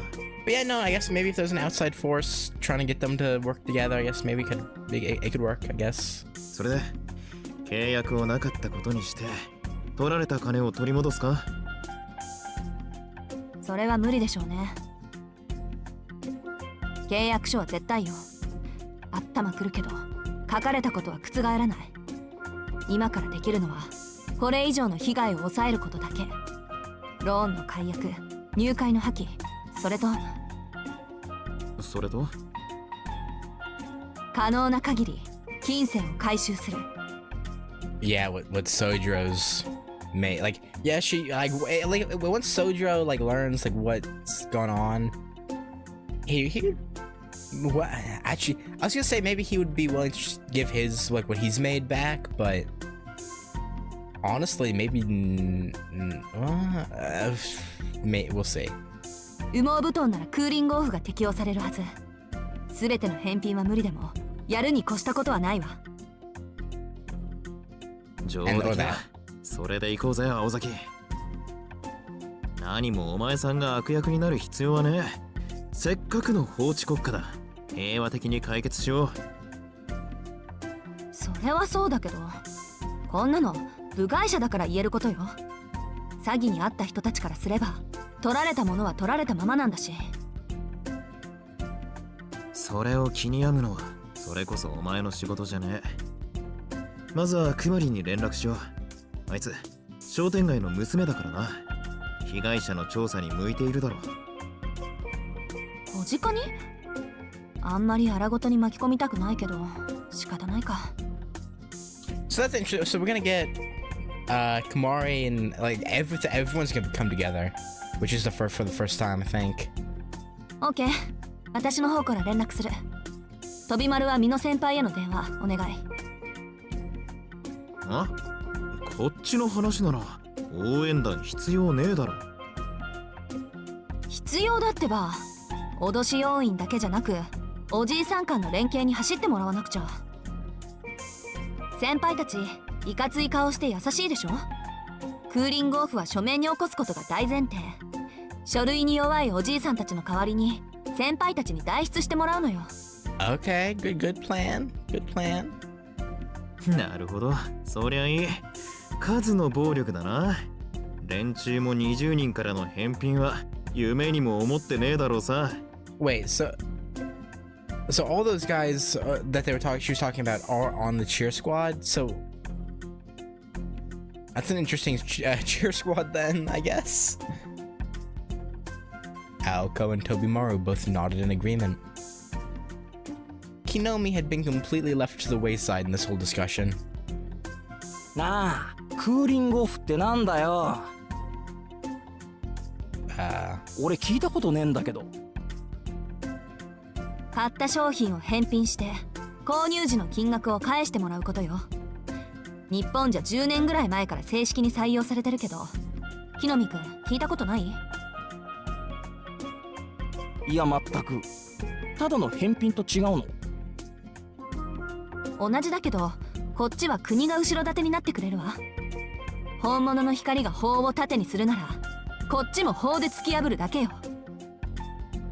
おじいさんたちには馴染みのない話だろうから、そこは私たちが代わりにやるってわけ。In reality, only a very narrow range of products were applicable for the satisfaction period law, and it was currently unclear if those handled by the light of truth fell under that umbrella. I guess there's a risk. Well, not really a risk, because it's either it works or it doesn't, with no consequence if it doesn't. But, yeah. Other than people having lost money, but... if it wasn't applicable under this law, Aoko would have to think of another plan. However, not 30 minutes later, that worry would vanish when they got the chance to examine an actual quilt sold by the light of truth. What, are they actually good quality quilts? Once Aoko has an established plan, she will not waver from it. They had made a cafe with a view of the office building in their command center. And after they got together others from the student council for backup, their one-day blitz tactic plan began. そうと決まれば迅速にね。二人とも連絡係よろしく。サクッと今日中に決着をつけましょう。Tobimaru's side had the thought of trying to complete everything in a day's time. Konomi, on the other hand, wondered why he had been dragged into help. Although Tobimaru had gotten Aoko to abandon the idea of a physical fight, Aoko knew that the contact plan would be difficult to pull off and continued to research other options.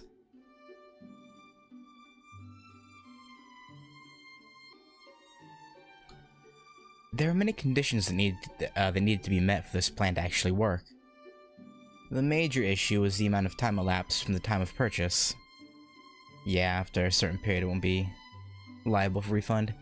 For consumable goods, the time limit for a legal return was 8 days. Oh.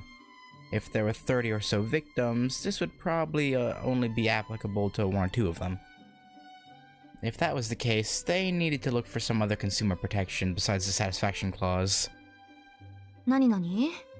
安価なものを不当な金額で売りつけた場合、暴利行為として公序良俗違反で契約が無効となる場合がある。ただし、公序良俗を根拠とするって。何よこれ、ほとんど売る側の勝ちじゃない。So unfair price continuity to have this baby supposed to be found in public order. I mean, what does that mean? Public order and morality? Like, I don't see how that would affect it. 疑わしきは罰せずが法廷の基本だし、水かけ論じゃこっちが不利だ。It was a difficult situation. Yeah. They wouldn't be able to stand up to an experienced group of scam artists with their limited knowledge of the law. They would need to fight fire with fire. Or in this case, a scam with a scam. Okay. 騙し取られた金額分だけ、美味しい話で騙し取るって話か。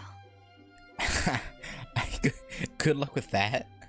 I don't know how you'd potentially go about doing that, but sure. To do that, they would need more intel. Aoko was studying the materials they collected for something they could use. お待たせ。とりあえず追加候補10人分の住所と布団の現物持ってきたわよ。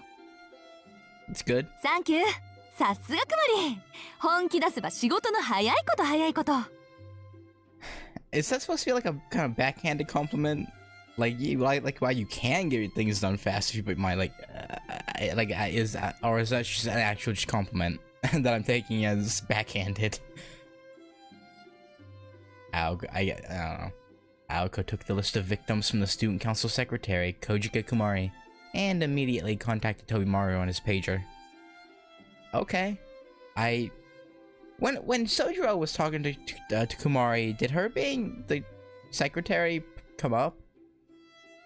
I don't remember that. I feel like this is the first time we're hearing about this. But okay.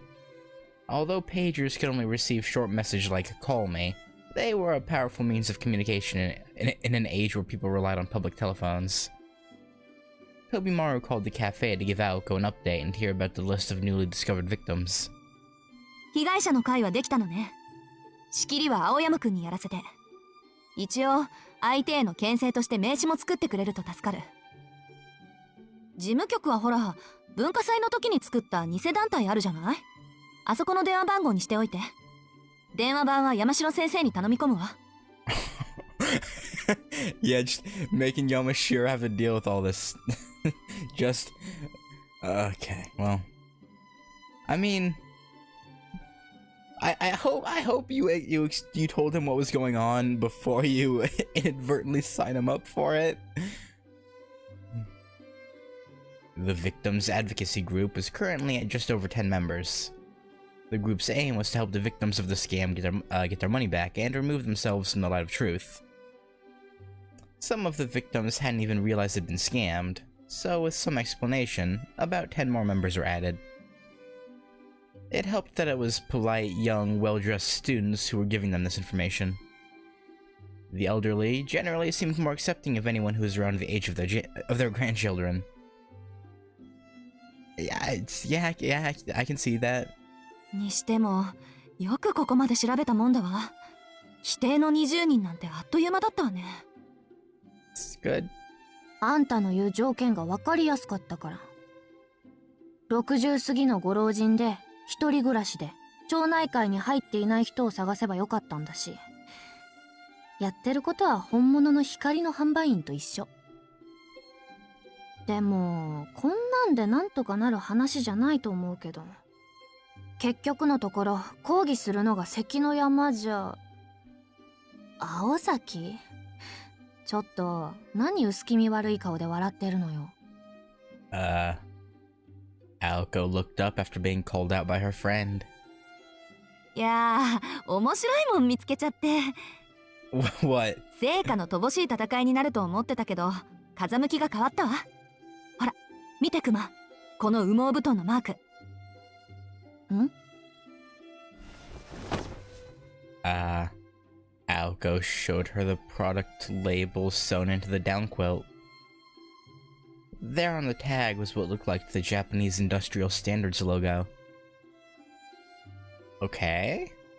The Japanese Industrial Standards helped maintain the quality of industrial products in Japan. Products with this mark were required to be produced in accordance with the Industrial Standardization Law. あれ？ JLS? Okay, so if they faked the tags, that's a criminal offense, right? So they would have their legal upper hand. Unless these are like validated by the JLS, then not so much. そう。こうなると契約書が逆に武器になる。百戦錬磨かと思ったけど、実際はウサギしか相手にしない素人ってこと。ええ、うまく話を持っていけば全額返済も夢じゃないわ。勝利の勝ち時はさぞ気持ちのいいものになるでしょうね。Again, assuming these are faked. For all you know, maybe they're legit, but I mean probably not, but You never know. Aoko took a seat, still grinning from ear to ear. She didn't ring Tobimaru's pager. Instead, she dialed a different number on the red phone while humming to herself. Aoko heard the familiar ringing tone through the receiver. 青崎、築地に連絡入れるんじゃないの？作戦が変わったって。それは後。今大事なのは交渉役を誰にするかよ。私や飛び丸じゃさすがに貫禄不足だしね。I mean, actually, you know, yeah, you're probably right. Thinking about it, I probably wouldn't want Aoko to do any, like, legal discussions. こっちが有利になったとしても、まだ状況は五分だし。会話次第じゃひっくり返されるだろうから、被害者の会の代表は、それはもう少年のひん曲がった悪魔でないと。Alice? それあんたのことだと思うんだけど、違うの？いえいえ、こういうのは社会的立場のある大人じゃないと務まりません。Okay, not Alice, if it's an adult. Not... Mr. Tokitsu, maybe? No. But maybe? 安心してくまり。ぴったりのやつを知ってるから。He doesn't seem very ruthless to me though, so I don't know. ま、詐欺師には詐欺師ってね。Okay. この町には人を言いまかすのだけが仕事のやつって言っちゃったりするのよ。今日もやることなくて暇してるだろうし、たまには働いてもらわないと。Sole jobs to win arguments against people. Okay, I'm color me. Wait, is it the nun? 彼女にかかっちゃサラ金だろうが教祖だろうが、1時間で精神崩壊。裸足で山に逃げ込むわ。Aoko kept the phone receiver at her ear as she delivered these cutting remarks. Because didn't Aoko refer to the church as a scam? And like... Yeah, I could see it being the nun. Maybe. The ringing tone had long since gone silent. もしもし。まさかとは思いますが、今の話は私のことでしょうか。青子さん。No. An eloquent that sounds like the nun, so I was right. An eloquent woman's voice could be heard from the phone's earpiece. Aoko innocently said her greetings and smiled like a hunter who had just gotten their prey to take the bait. I forget the nun's name. It's just that, yeah, it is the nun. あなたには年長者への敬意が足りていないようですね。青子さん。Yeah, and that will never change. Huh? Tobimaru and Konomi had returned from their tasks and stood there wide-eyed. The person Aoko had invited to the cafe looked so out of place that it was a shock to everyone. はーい、ゆいかさん。わざわざ来てもらって助かるわ。事情は電話で説明したけど、もう少し詳しく説明する？結構です。本物の光のことは先ほど律香から報告を受けましたから、あなたに享受していただく事柄は一つもありません。That's good. ありゃま、ご機嫌斜め。よかった。そのテンションのまんま勝ち込みお願いね。一般人の一人や二人、ゆいかさんが本性を出せば睨むだけでそっとさせられるでしょ。そうなの？このお姉さん相田教会のシスターさんだよね。俺密かに憧れてたんですけど。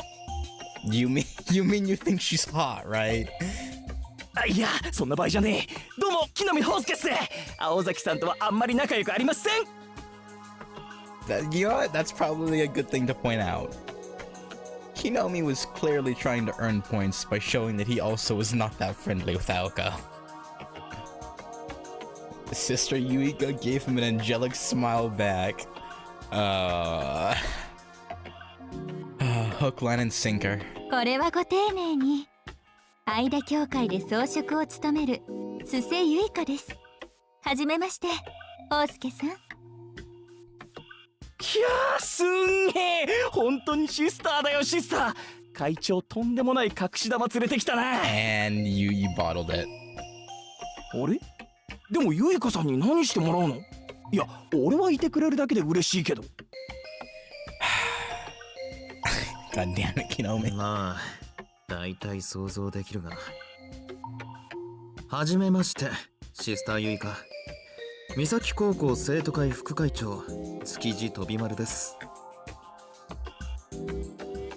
Tobimaru didn't look so well. Perhaps he had figured out where this course of events was headed. I don't know how he would figure it out, but if he did, great. The JLS label was indeed illegal. This discovery made Aoko realize how they could get the victim's money back and run the light of truth out of town completely. Sister Yuika was her solution. Okay, how? てっきり証拠に物を言わせて訴えられたくなければ示談で済ませろ、全額返して出ていけって話かと思ったが、恐ろしい女だぜ。追い出すだけじゃなくスカンピンにして放り出そうって腹か。What? What is? Does he know Yuika too? Like, does he know something that we don't? は？なんでそうなるの？何？美人なだけじゃなくシスターさんってそんな権利持ってるの？シスターさんがじゃなくてユイカさんの人間力と言うべきね。はい、これ被害者の会からの連名書。一応うちの応援団の先輩たちも待機してるけど、何人か連れていく？そうですね。逆上して手を挙げられては後片付けが面倒ですので、抑止力として5人ほど。あとは青子さんが同行してくれるのでしたら、私としては不満はありません。Like you're more intimidating than any of the buff guys on the cheer squad. え？どういうこと？もしかしてシスターさんが話つけに行くの？会長のがよくね？ Yeah, no, I guess you're wrong. いいの。ユイカさんはこう見えて荒事の専門家なんだから。ねえ、ユイカさん。あなたほどではありませんが。いいでしょう。今回は利益が一致します。あの事務所の方々が違法を働いているのは事実ですから。罪には罰を、善良な人々を、特に私たちの同胞を苦しめた手合いには相応の痛みが必要です。 That's slightly ominous. But you know, I'm down to see some nun butt kickery. さすが泣く子も黙る鬼のシスター。期待してるわ。昔から商売敵を潰すのは得意だものね。Again, what do you mean by that? It's okay. 言われるまでもありません。一つの土地に二つの教えがあっては迷惑です。Oh, has she been running out other like religious like establishments? Is that what they're referring to?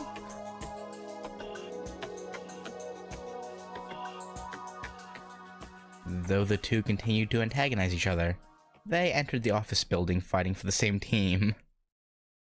The 5 burly members of the cheer team filed in behind them. They had left behind a glum Tobimaru and a completely clueless Konomi. Okay. わかんねえ。青崎、あの美人さんに何やらせる気なんだよ。Did you not hear the way that the nun was clapping back at her? Like, are you really that, like, in disbelief? そりゃお前、口にはできない残虐行為だろ。相手の弱みを握ったら、とことん叩きのめすのが青崎だからな。違法販売をネタにして、契約解除をさせた後に告訴するって流れ。訴えるのはシスターの役目だな。I mean, okay, I don't know. 立場上、学生である青崎よりシスターの方がお題目が立つ。何よりあの教会、たまに嫌な噂を聞くしな。連中、貯めた財産根こそぎ取られるだけで済めばいいが。That's fucking, like, what could a church possibly do that it would gain, I mean, aside from, well, I won't go into that, but still, what could they have possibly done to get unsavory rumors about them? Do I even want to know? After taking a few deep breaths, Tobimaru also headed towards the office building. え、天下も事務所に行くの？怖くない？ Yeah. 行かねえよ、おっかねえ。俺のはちょっとした野暮用だ。てめえも補習に戻れよ。今日の礼はまた改めてくれてやるから。That's good. ばっか。補習なんてもう終わってるじゃんか。気がつけばもうすぐ夕方だぜ、夕方。楽しかったからいいけどな。Yeah, definitely. Yeah, I would call this fun for sure. 違いない。あっという間の半日だった。Tobimaru waved goodbye and disappeared into the office building. Huh? Konomi thought it was strange since Tobimaru had just said he wasn't going in there. Yeah, that is kind of weird. However, he left as well after hearing a noise that sounded like glass breaking on the 3rd floor of the office building. Oh! A wise man never courts danger, as they say. Yeah. The discussion ended without any major issues. That's good. The inside of the office was mostly untouched. Only the center line of desks had been pulverized by Sister Yuika. Things had been resolved peacefully without any bloodshed. Aha! I should hope, yeah. There's no bloodshed, that is. The office had been conquered in about an hour, and Aoko was now surveying it. A large desk had gone right through the window, flung through the air with a single swing of Sister Yuika's hand. What the fuck? What do you mean a large... Huh?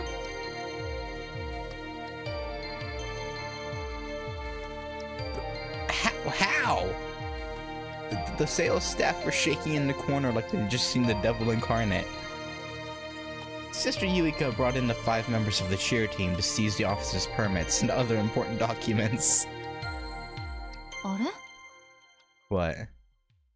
Unfortunately, the one thing Aoko was looking for was nowhere to be found. What, Sojiro? She went to ask the sales staff, still quivering in the corner of the room.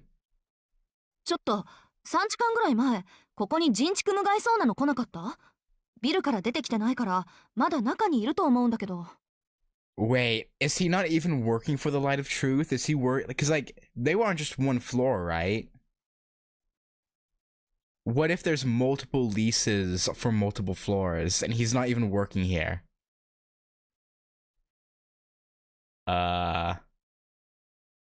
Everyone shook their heads no. Nobody had seen a student who fit the description in the office. Did we do all this just to find out he's doing something actually legal? Aoko was looking even more confused at this point. でもまあ。She was still happy that she'd done a good deed here today. Yeah, it's good, for sure. Tobimaru entered the office building and headed straight down the hallway. He glanced at the stairs in front of him as he walked by, passing several tenants and heading towards the emergency exit at the back of the building. Tobimaru knew the geography of 2nd Street well. If his memory served correctly, there were some old one-story houses behind this building that had been around forever. They were old, tin-roofed rental houses that stood against the tides of time. Though overshadowed by the recent trend of 2-story apartments, they were still there, alive and kicking. At the back of the office building, there was a river for processing wastewater. Oh my god.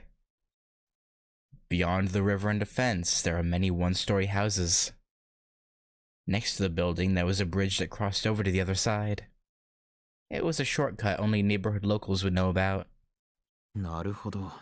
大したショートカットだ。地図なんて当てになんねえな。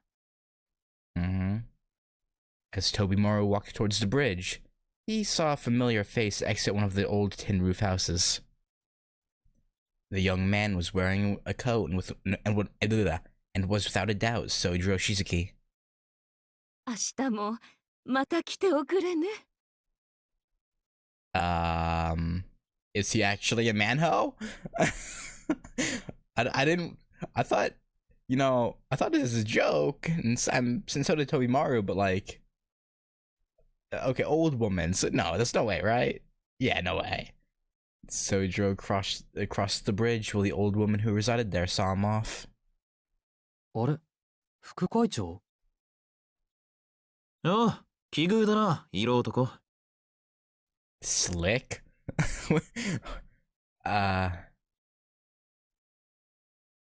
Okay, that's a new nickname. The two exchanged glances as they crossed paths on the bridge. Sojiro looked fairly spent. That was all Tobimaru needed to see. Sojiro's new job was a lot harder than working for any scammer. I made the guess like way back. Like I said way back, but it's like an hour and a half ago. That maybe Tobimaru like got him to do something. I did it only like half seriously, but like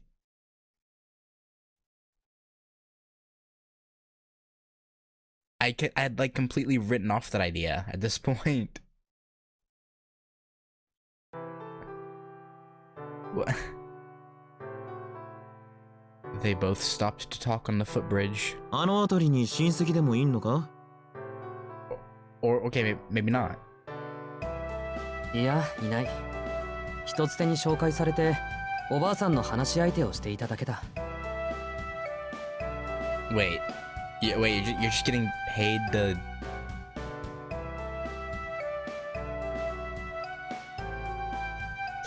keep a lady company? For some reason, Sojiro readily revealed what he had refused to tell Aoka.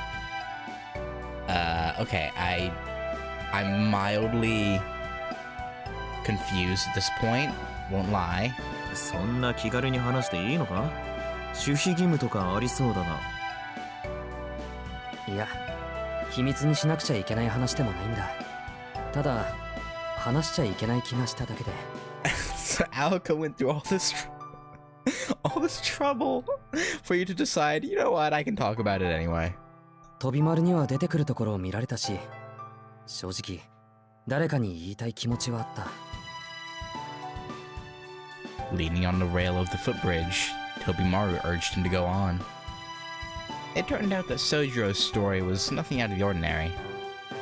His new part-time job was to be a home helper in that old one-story house. And he's making that... Okay. This resident was a widow who had been left alone after her son moved off to the city. はじめはただのお手伝いだったんだけどね。He spoke with a troubled, slightly regretful smile. Maybe he was ashamed of something he'd done? There was a tinge of darkness behind the wry, tormented smile on his face. Like, what's going on in there? Tobimaru found himself surprised at his own thoughts and slapped himself lightly on the cheek. This was his way of punishing himself. He wasn't sure why his imagination was running so wild now. 珍しく浮かない顔だが、あれか?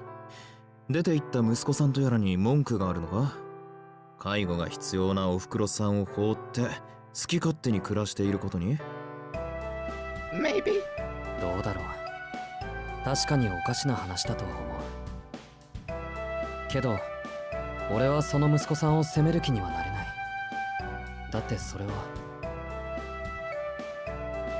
Sojiro stopped himself mid-sentence. He didn't think the son hated his mother so much as he did the town. He had probably just found somewhere better to live and moved away. Sojiro swallowed those bitter words. お手伝いの料金は初めに全部もらってたんだ。今月だけという話なのに10万円は高すぎると思う。Yeah. Okay, was he getting 100,000 a day or Or was that what his... I didn't know, it had to have been in a day with how much we saw in his in the envelope. What the fuck? $1,000 a day? Huh? He trailed off, muttering that he really didn't need that much money. Really didn't. The old woman had thanked him for his honesty. That was part of Sojiro's appeal, most likely. In a matter of days, the old woman put all her trust into Sojiro and treated him like her own grandson. ああ、それは素直に嬉しいんだけど、問題は。She always saw him off with a smile and asked him to return tomorrow.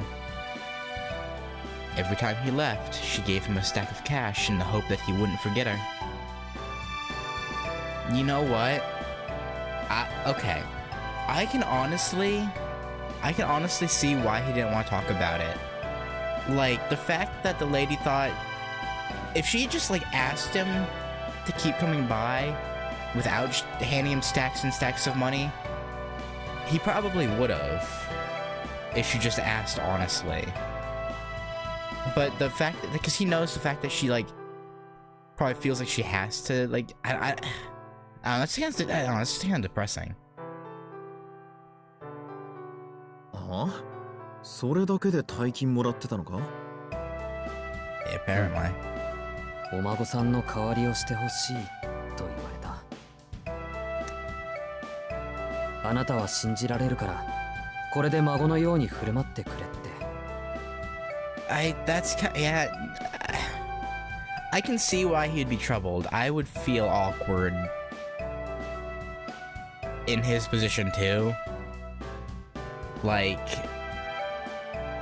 it's one thing helping out an old lady and like being friendly with her, but like trying like I don't know, acting like someone, this grandson when you don't really know. I don't know. That would just feel really, really weird to me. Like I can see why Sojiro isn't comfortable. なんだそりゃ。少しも信じてねえよそれ。金で動く孫がいるか。そりゃヘルパーと変わらねえ。いや、おばあさんはヘルパーさんにはお金は払わないと言った。信頼できないから。あのおばあさんが信じられるのはお金だけなんだ。Bro, what? That's sad.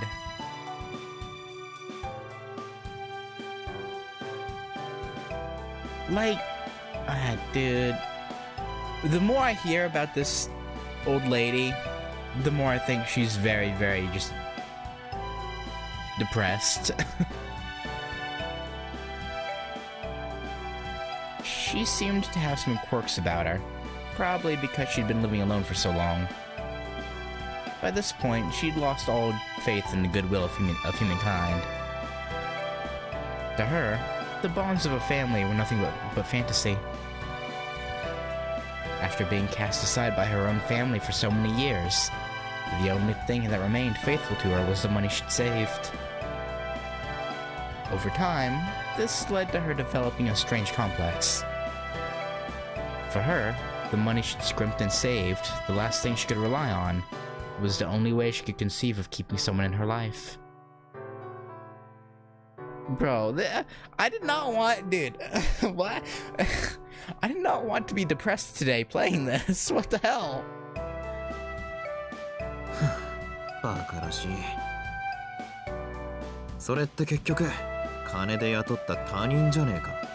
孫の代わりとは言えねえな。I mean, again, she's been alone for however long. I can see why she would develop an almost need to have someone around that she can trust and treat as her own, but like it's just really depressing. それはおばあさんが誰よりも分かってるよ。でも偽物だと分かっていてもそれぐらいしか信じられるものはなかったんだ。おばあさんにとって家に寄りつかなくなったお孫さんは今一番欲しいものだから、その代償として彼女が一番信用できるものを真心として渡してくれたんだ。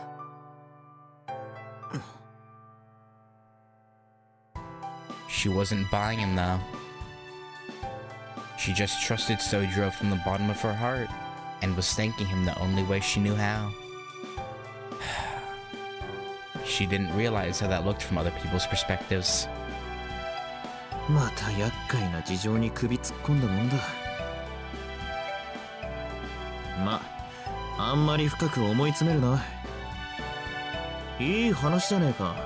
命より金が大事だったばあさんが今になって思い出の方に転んだわけだ。まっとうな話だよ。そうかな。そうだといいけど。I feel like he and her could compromise though. Like, even if she still like completely insists upon paying him, because that's the only way she can like be guaranteed, like the way she would feel like it would be guaranteed to come back. Maybe work it down so she's like not because assuming each of those envelopes was separate payments and it keeps going up and up according to Alice's or Alka's description of the envelopes, of them getting thicker. He needs to work out with her like, hey, just like 1,000 yen bill each time. That's enough. Like, ideally, he would do it without her paying him. But again, with her like with her issue, maybe she wouldn't trust and would feel like anxious if she didn't pay him somehow. So maybe just like again, so like or not even like 1,000 yen bill, maybe like a 500 yen coin, like something smaller than the tens of thousands, hundreds of thousands of yen each day that she's been doing. Because that's too much. Again, ideally shouldn't take anything, but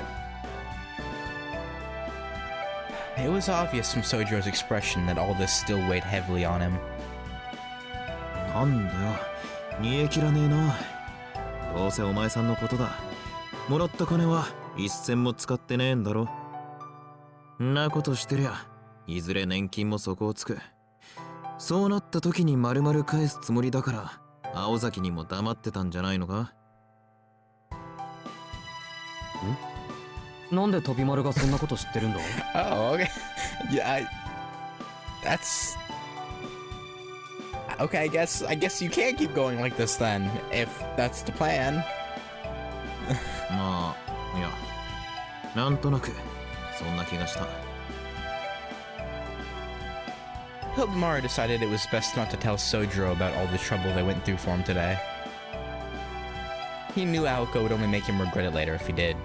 そっか。でも、この話の一番難しいところはね。What? その人にはお孫さんはいなかったんだ。Oh, only her son who left her? No grandchildren? Huh?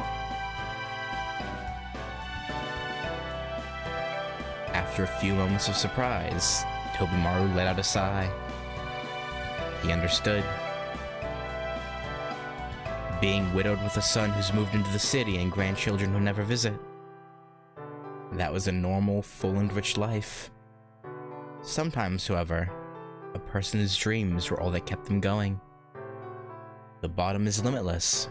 For every tragic life, there's another even more tragic than that. 時々油断すると思うんだ。このみんな幸福そうに見えるのに、裏を覗くとそうでもないのはなんでだろうって。なんか街全体に騙されてるみたいだ。I accidentally cut off that first part. But I think that was just like one small line, so I'll just leave it.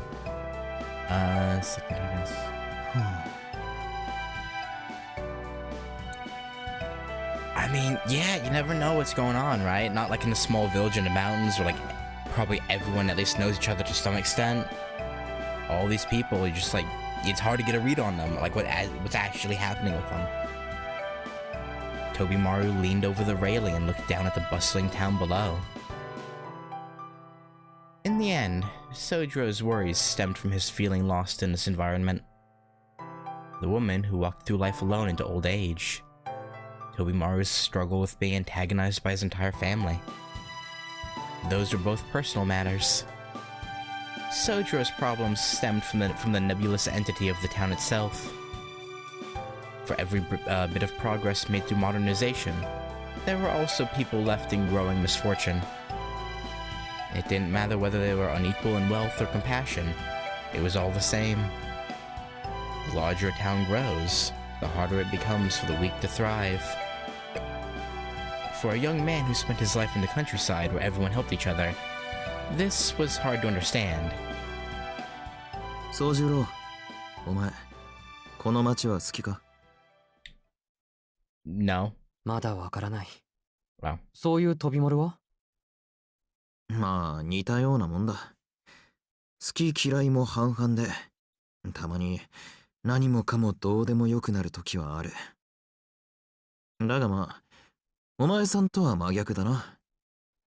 俺はこの町のおかげで、てめえの悩みなんざ無視できる。ここに比べりゃマシだってな。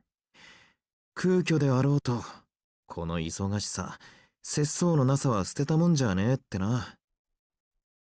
ここに比べたらマシ？違うな。マシというよりはありって感じか。More things to occupy your attention. バイトしてればたまに思うだろ。街ってのは隙間を作らないように回ってるんだ。欠席にしろ空席にしろ、空きができたらすぐに埋められるようにできている。I really like this shot. I know he's like talking about like deep stuff, but I wanted to make sure I had an opportunity to screenshot that. 当たり前のようで、こいつはよくできた共同体なんだよ。昨日までは誰でもなかった他人が、明日には必要な隣人になってるかもしれない。昨日まではなかった街角に、新しい建物ができていることもある。Okay, well that's going a little far. A street corner that had nothing on it one day might have something in like 2 months or 3 months, right? A day is pushing it. Well, I guess you might have the like start of a building, which you could say is a new bit. Yeah, okay. まるで毎日が切った縫ったの大手術だ。それでもうまく回ってることに真剣に感心する。本当に何かの弾みで思うんだよ。俺はてめえだけで生きてるんじゃなくて、どうでもいい誰かのどうでもいい頑張りのおかげでこうして管負けてるんだってな。持ちつ持たれつだ。そういう巡り合わせを成立させているだけでもどんなバランスなんだって呆れるわけだ。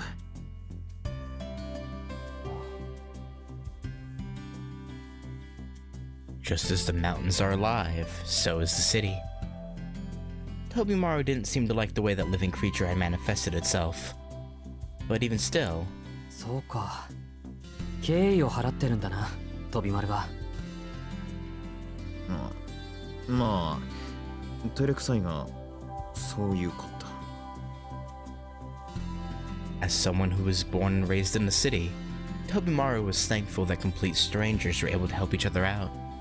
つうか、お前さんは贅沢すぎる。What? I mean, yeah, probably. 初めから好きなところに住めるやつなんていねえだろ。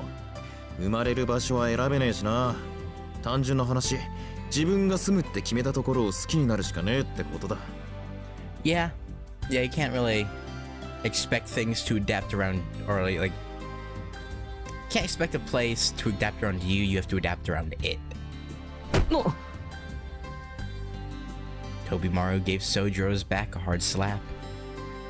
It made Sojiro straighten up his posture and snap him out of his slump a bit. でも飛び丸、そこに住むって決めても好きになれなかったらどうするんだ？どうしても好きになれないやつは違う土地に行けばいい。嫌なら逃げてもいいんだよ。放浪するのも人生だぜ。Did you never consider going anywhere else, Sojiro? Sojiro was so impressed with Tobimaru's words he couldn't speak. They gave him a new perspective. It wasn't just the words, "Don't be scared to run away from a bad place." What had really left a strong impression was Tobimaru's confidence. Although he had been born in this town, he spoke freely of abandoning it. 飛び丸から逃げるなんて言葉が出るとは思わなかった。I mean, isn't that something he does quite often? Runs from his family? Yeah. 逃げる先があるなら逃げてもいいだろって話。そりゃ勝ちとか成功とかそういう言葉に固執するのも悪くはねえさ。富と名声はいいもんだしな。だが俺にはどうも勝ち続けるっていうのは固まるってことに見える。息苦しくてしょうがない。青崎みたいにがんじがらめになっても突き進むパワーもねえしな。心情は軽い方がいいだろうよ。人生は軽い方がいいのか？ Yeah. Yeah.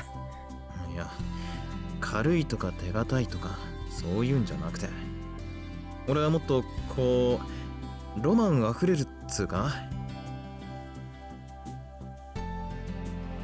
Tobimaru furrowed his brow at his inability to find the proper words. What he wanted was simple. そうだな。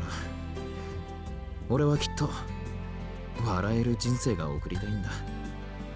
I'm just thinking about how while they're talking about this, Aoko's and Yuika are probably like busting heads and like getting a bunch of cash. Getting cash to give back to people, but still. That was how he saw life. Tobimaru tried his best to put into words thoughts, hoping his friend would find them useful. 漫才師か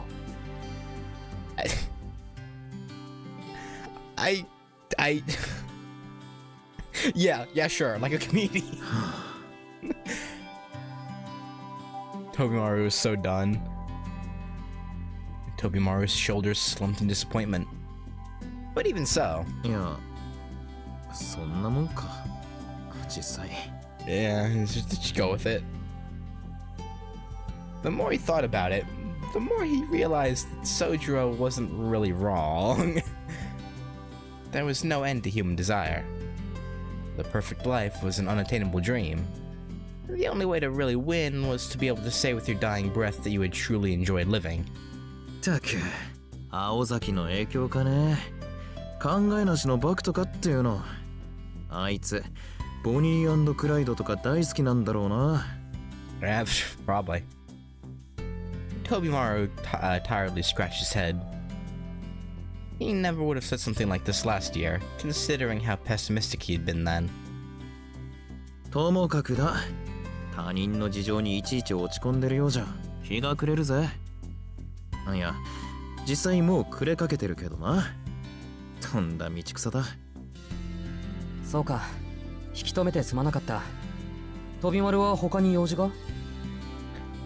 Actually, that's a good question. Why did Tobimaru come this way? If he didn't know about Sojiro being here, then what was he doing? Cause he's the son of a mistress, right? Of his father's, not the mother that the others were born. Like, that's why they hated him. So is his mother here? 俺もおとなしく家に帰るとするか。そっちも日が落ちる前に帰れよ。何をしていたか聞かれたら隠さず事情は説明しとけ。その話、お前が思ってるほどひでえ話じゃねえから。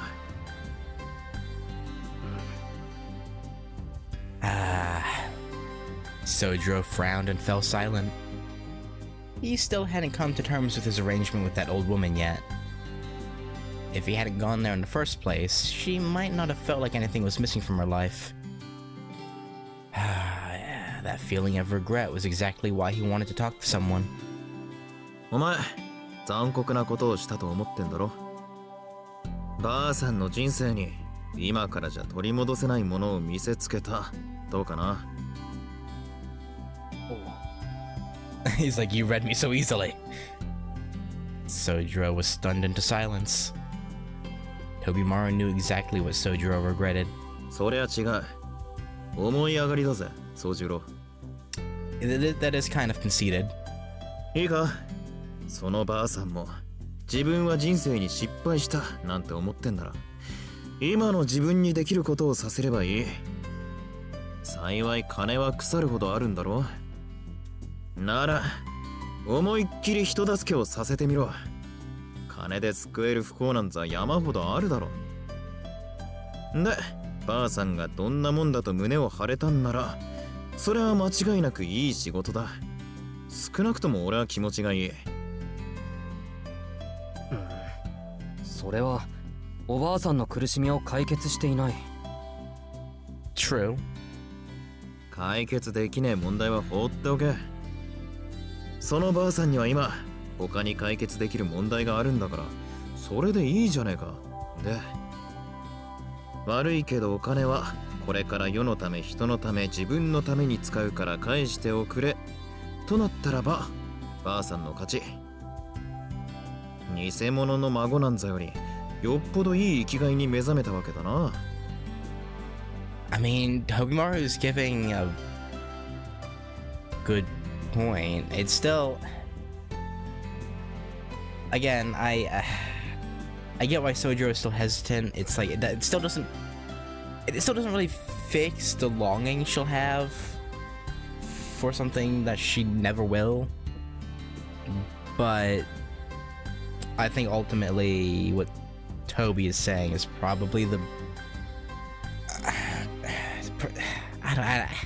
is it the best course of action? I don't know. しかしこれで満足したから残りはやっぱりもらっておくれといえばお前さんの勝ち。Okay. ばあさんにとってはやっぱり孫の方がいいってことで、その時は大手を振って大金持って帰りやがれ。 Yeah, I guess it'd be like inheritance. なるほど。 Sojiro clapped his hands together. He was finally able to accept these conditions as fair. すまない。ありがとう、飛び丸。 His smile was no longer bitter. He would do whatever he could to help that old woman choose to assist others in need. Tobimaru thought that such unwavering confidence was the sign of true freedom. 気にするな。礼を言うならお互い様だ。じゃあな、ソジロ。休み明けにまた学校で。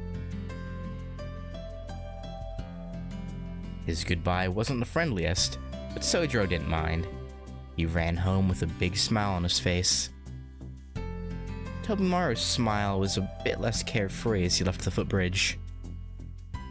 The time was 4:30 in the evening. Night would soon fall over the midwinter landscape. Okay, I thought we were gonna get something more with Toby, but I guess not.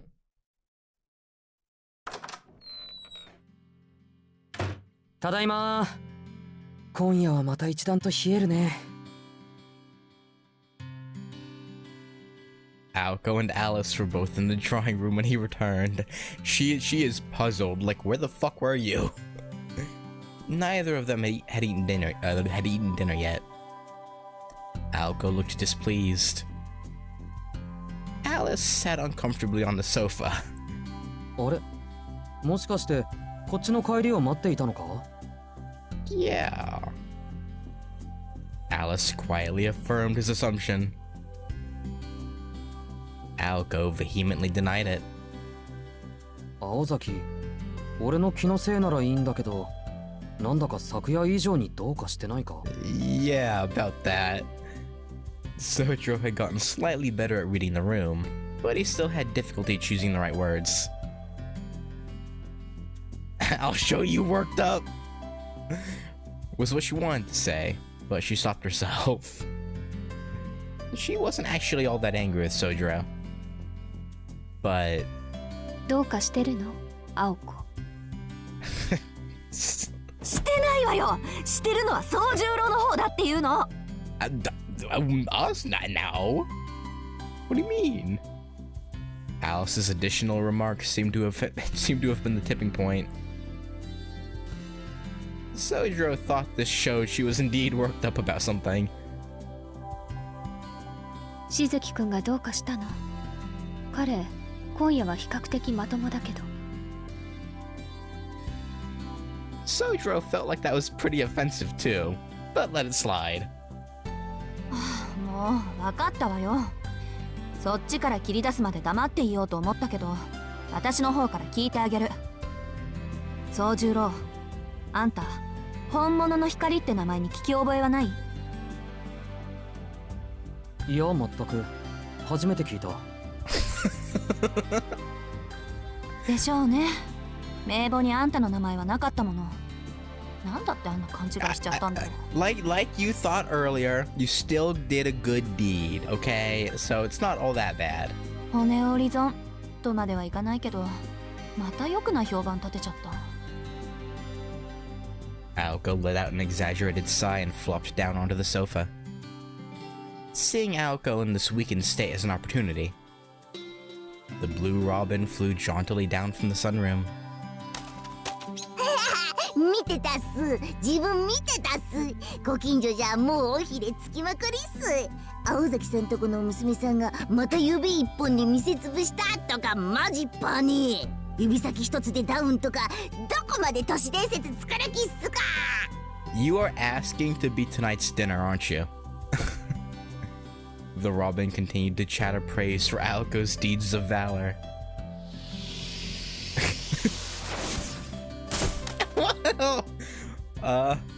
Aoko knocked it away with a flick of her finger and picked herself up off the sofa.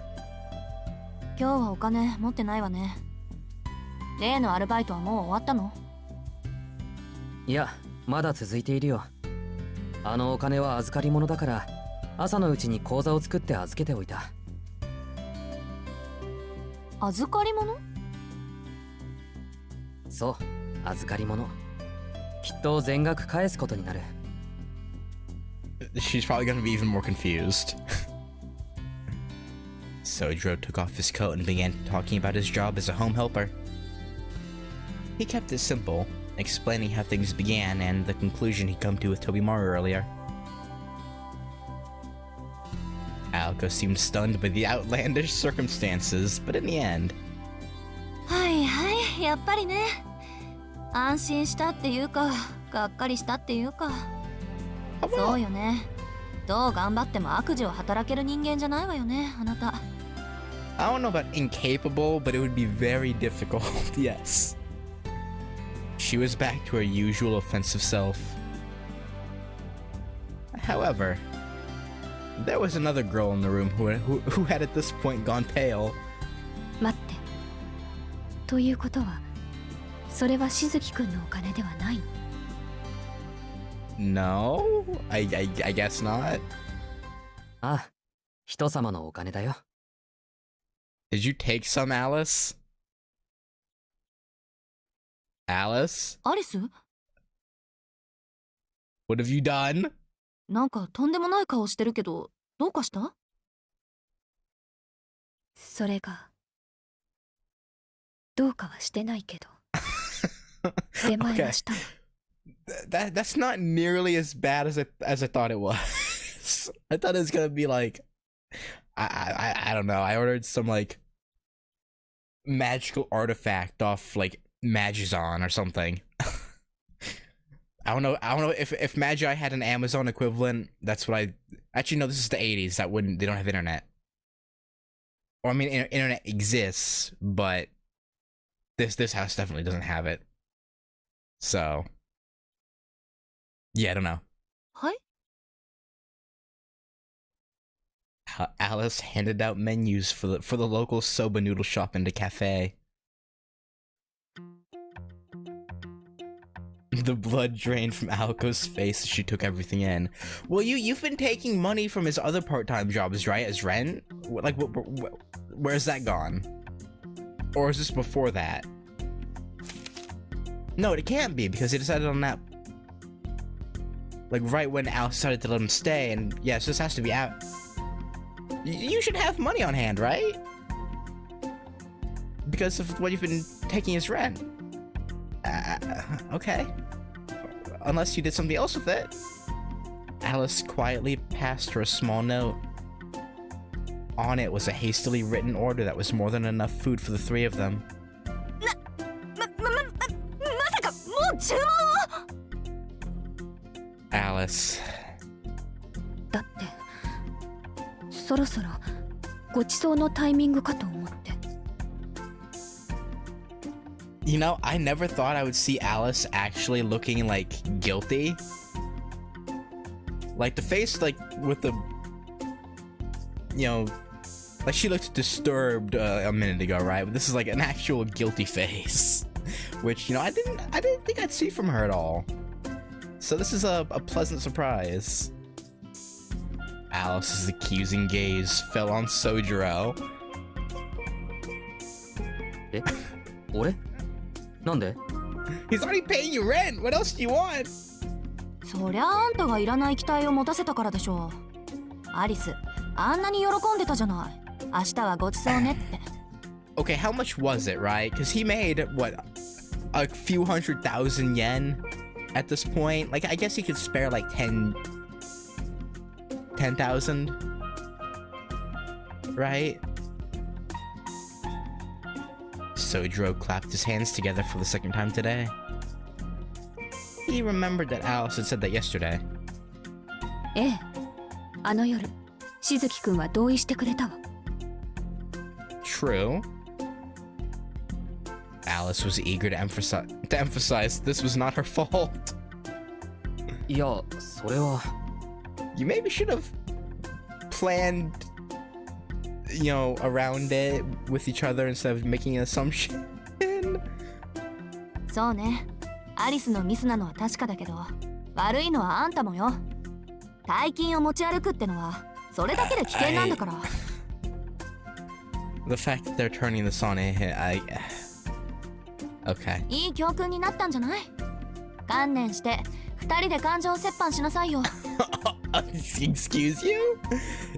So do you just not want to eat, or? いや、それはできない。あのお金は預けてきたし、そもそも500円しか持ち合わせがない。I guess you better start running to the bank then. そう。合わせても足りないわね。試したことはないけど、出前にキャンセルは効くのかしら。If you cancel an order, right? When you live out in but F nowhere, they will no longer deliver to you. The few places that still do, who send people out to you, that you'll lose a place, 100%. An air of despair fell upon the Konji estate. Aoko sighed as if none of this involved her. She hated to coddle them, but perhaps this was her fate. ま、そうなるか。いいわよ。私が出してあげる。今日は臨時収入があったから、パーッと派手に使いましょう。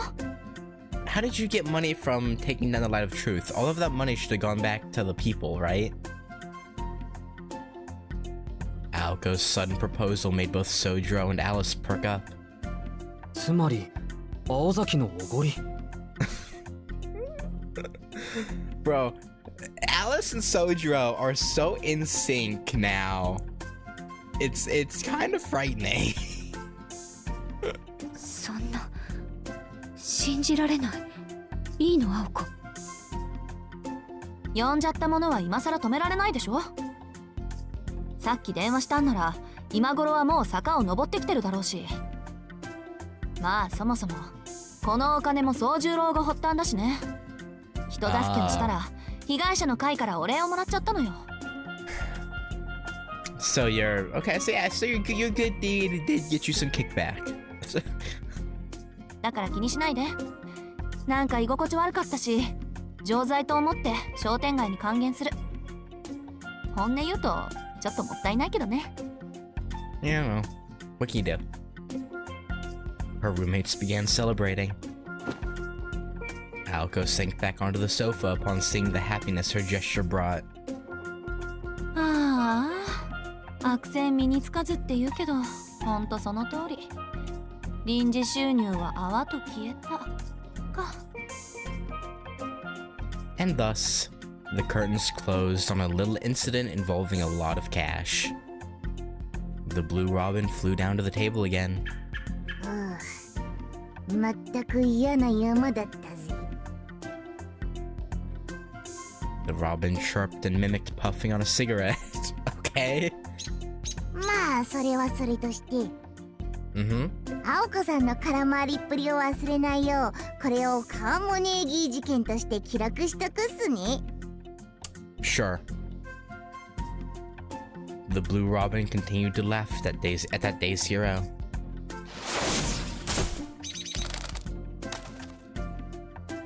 Aoko flicked the bird away just as someone knocked at the door. Ow, I bit my tongue. Not hard, so I'm not bleeding, but still it hurt. Ow.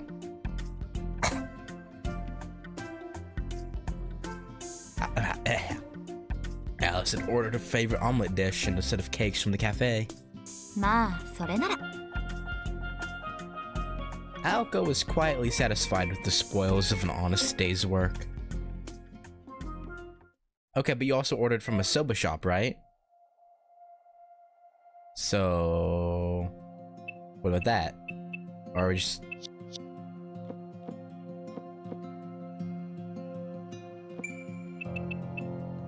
Wait. Wait.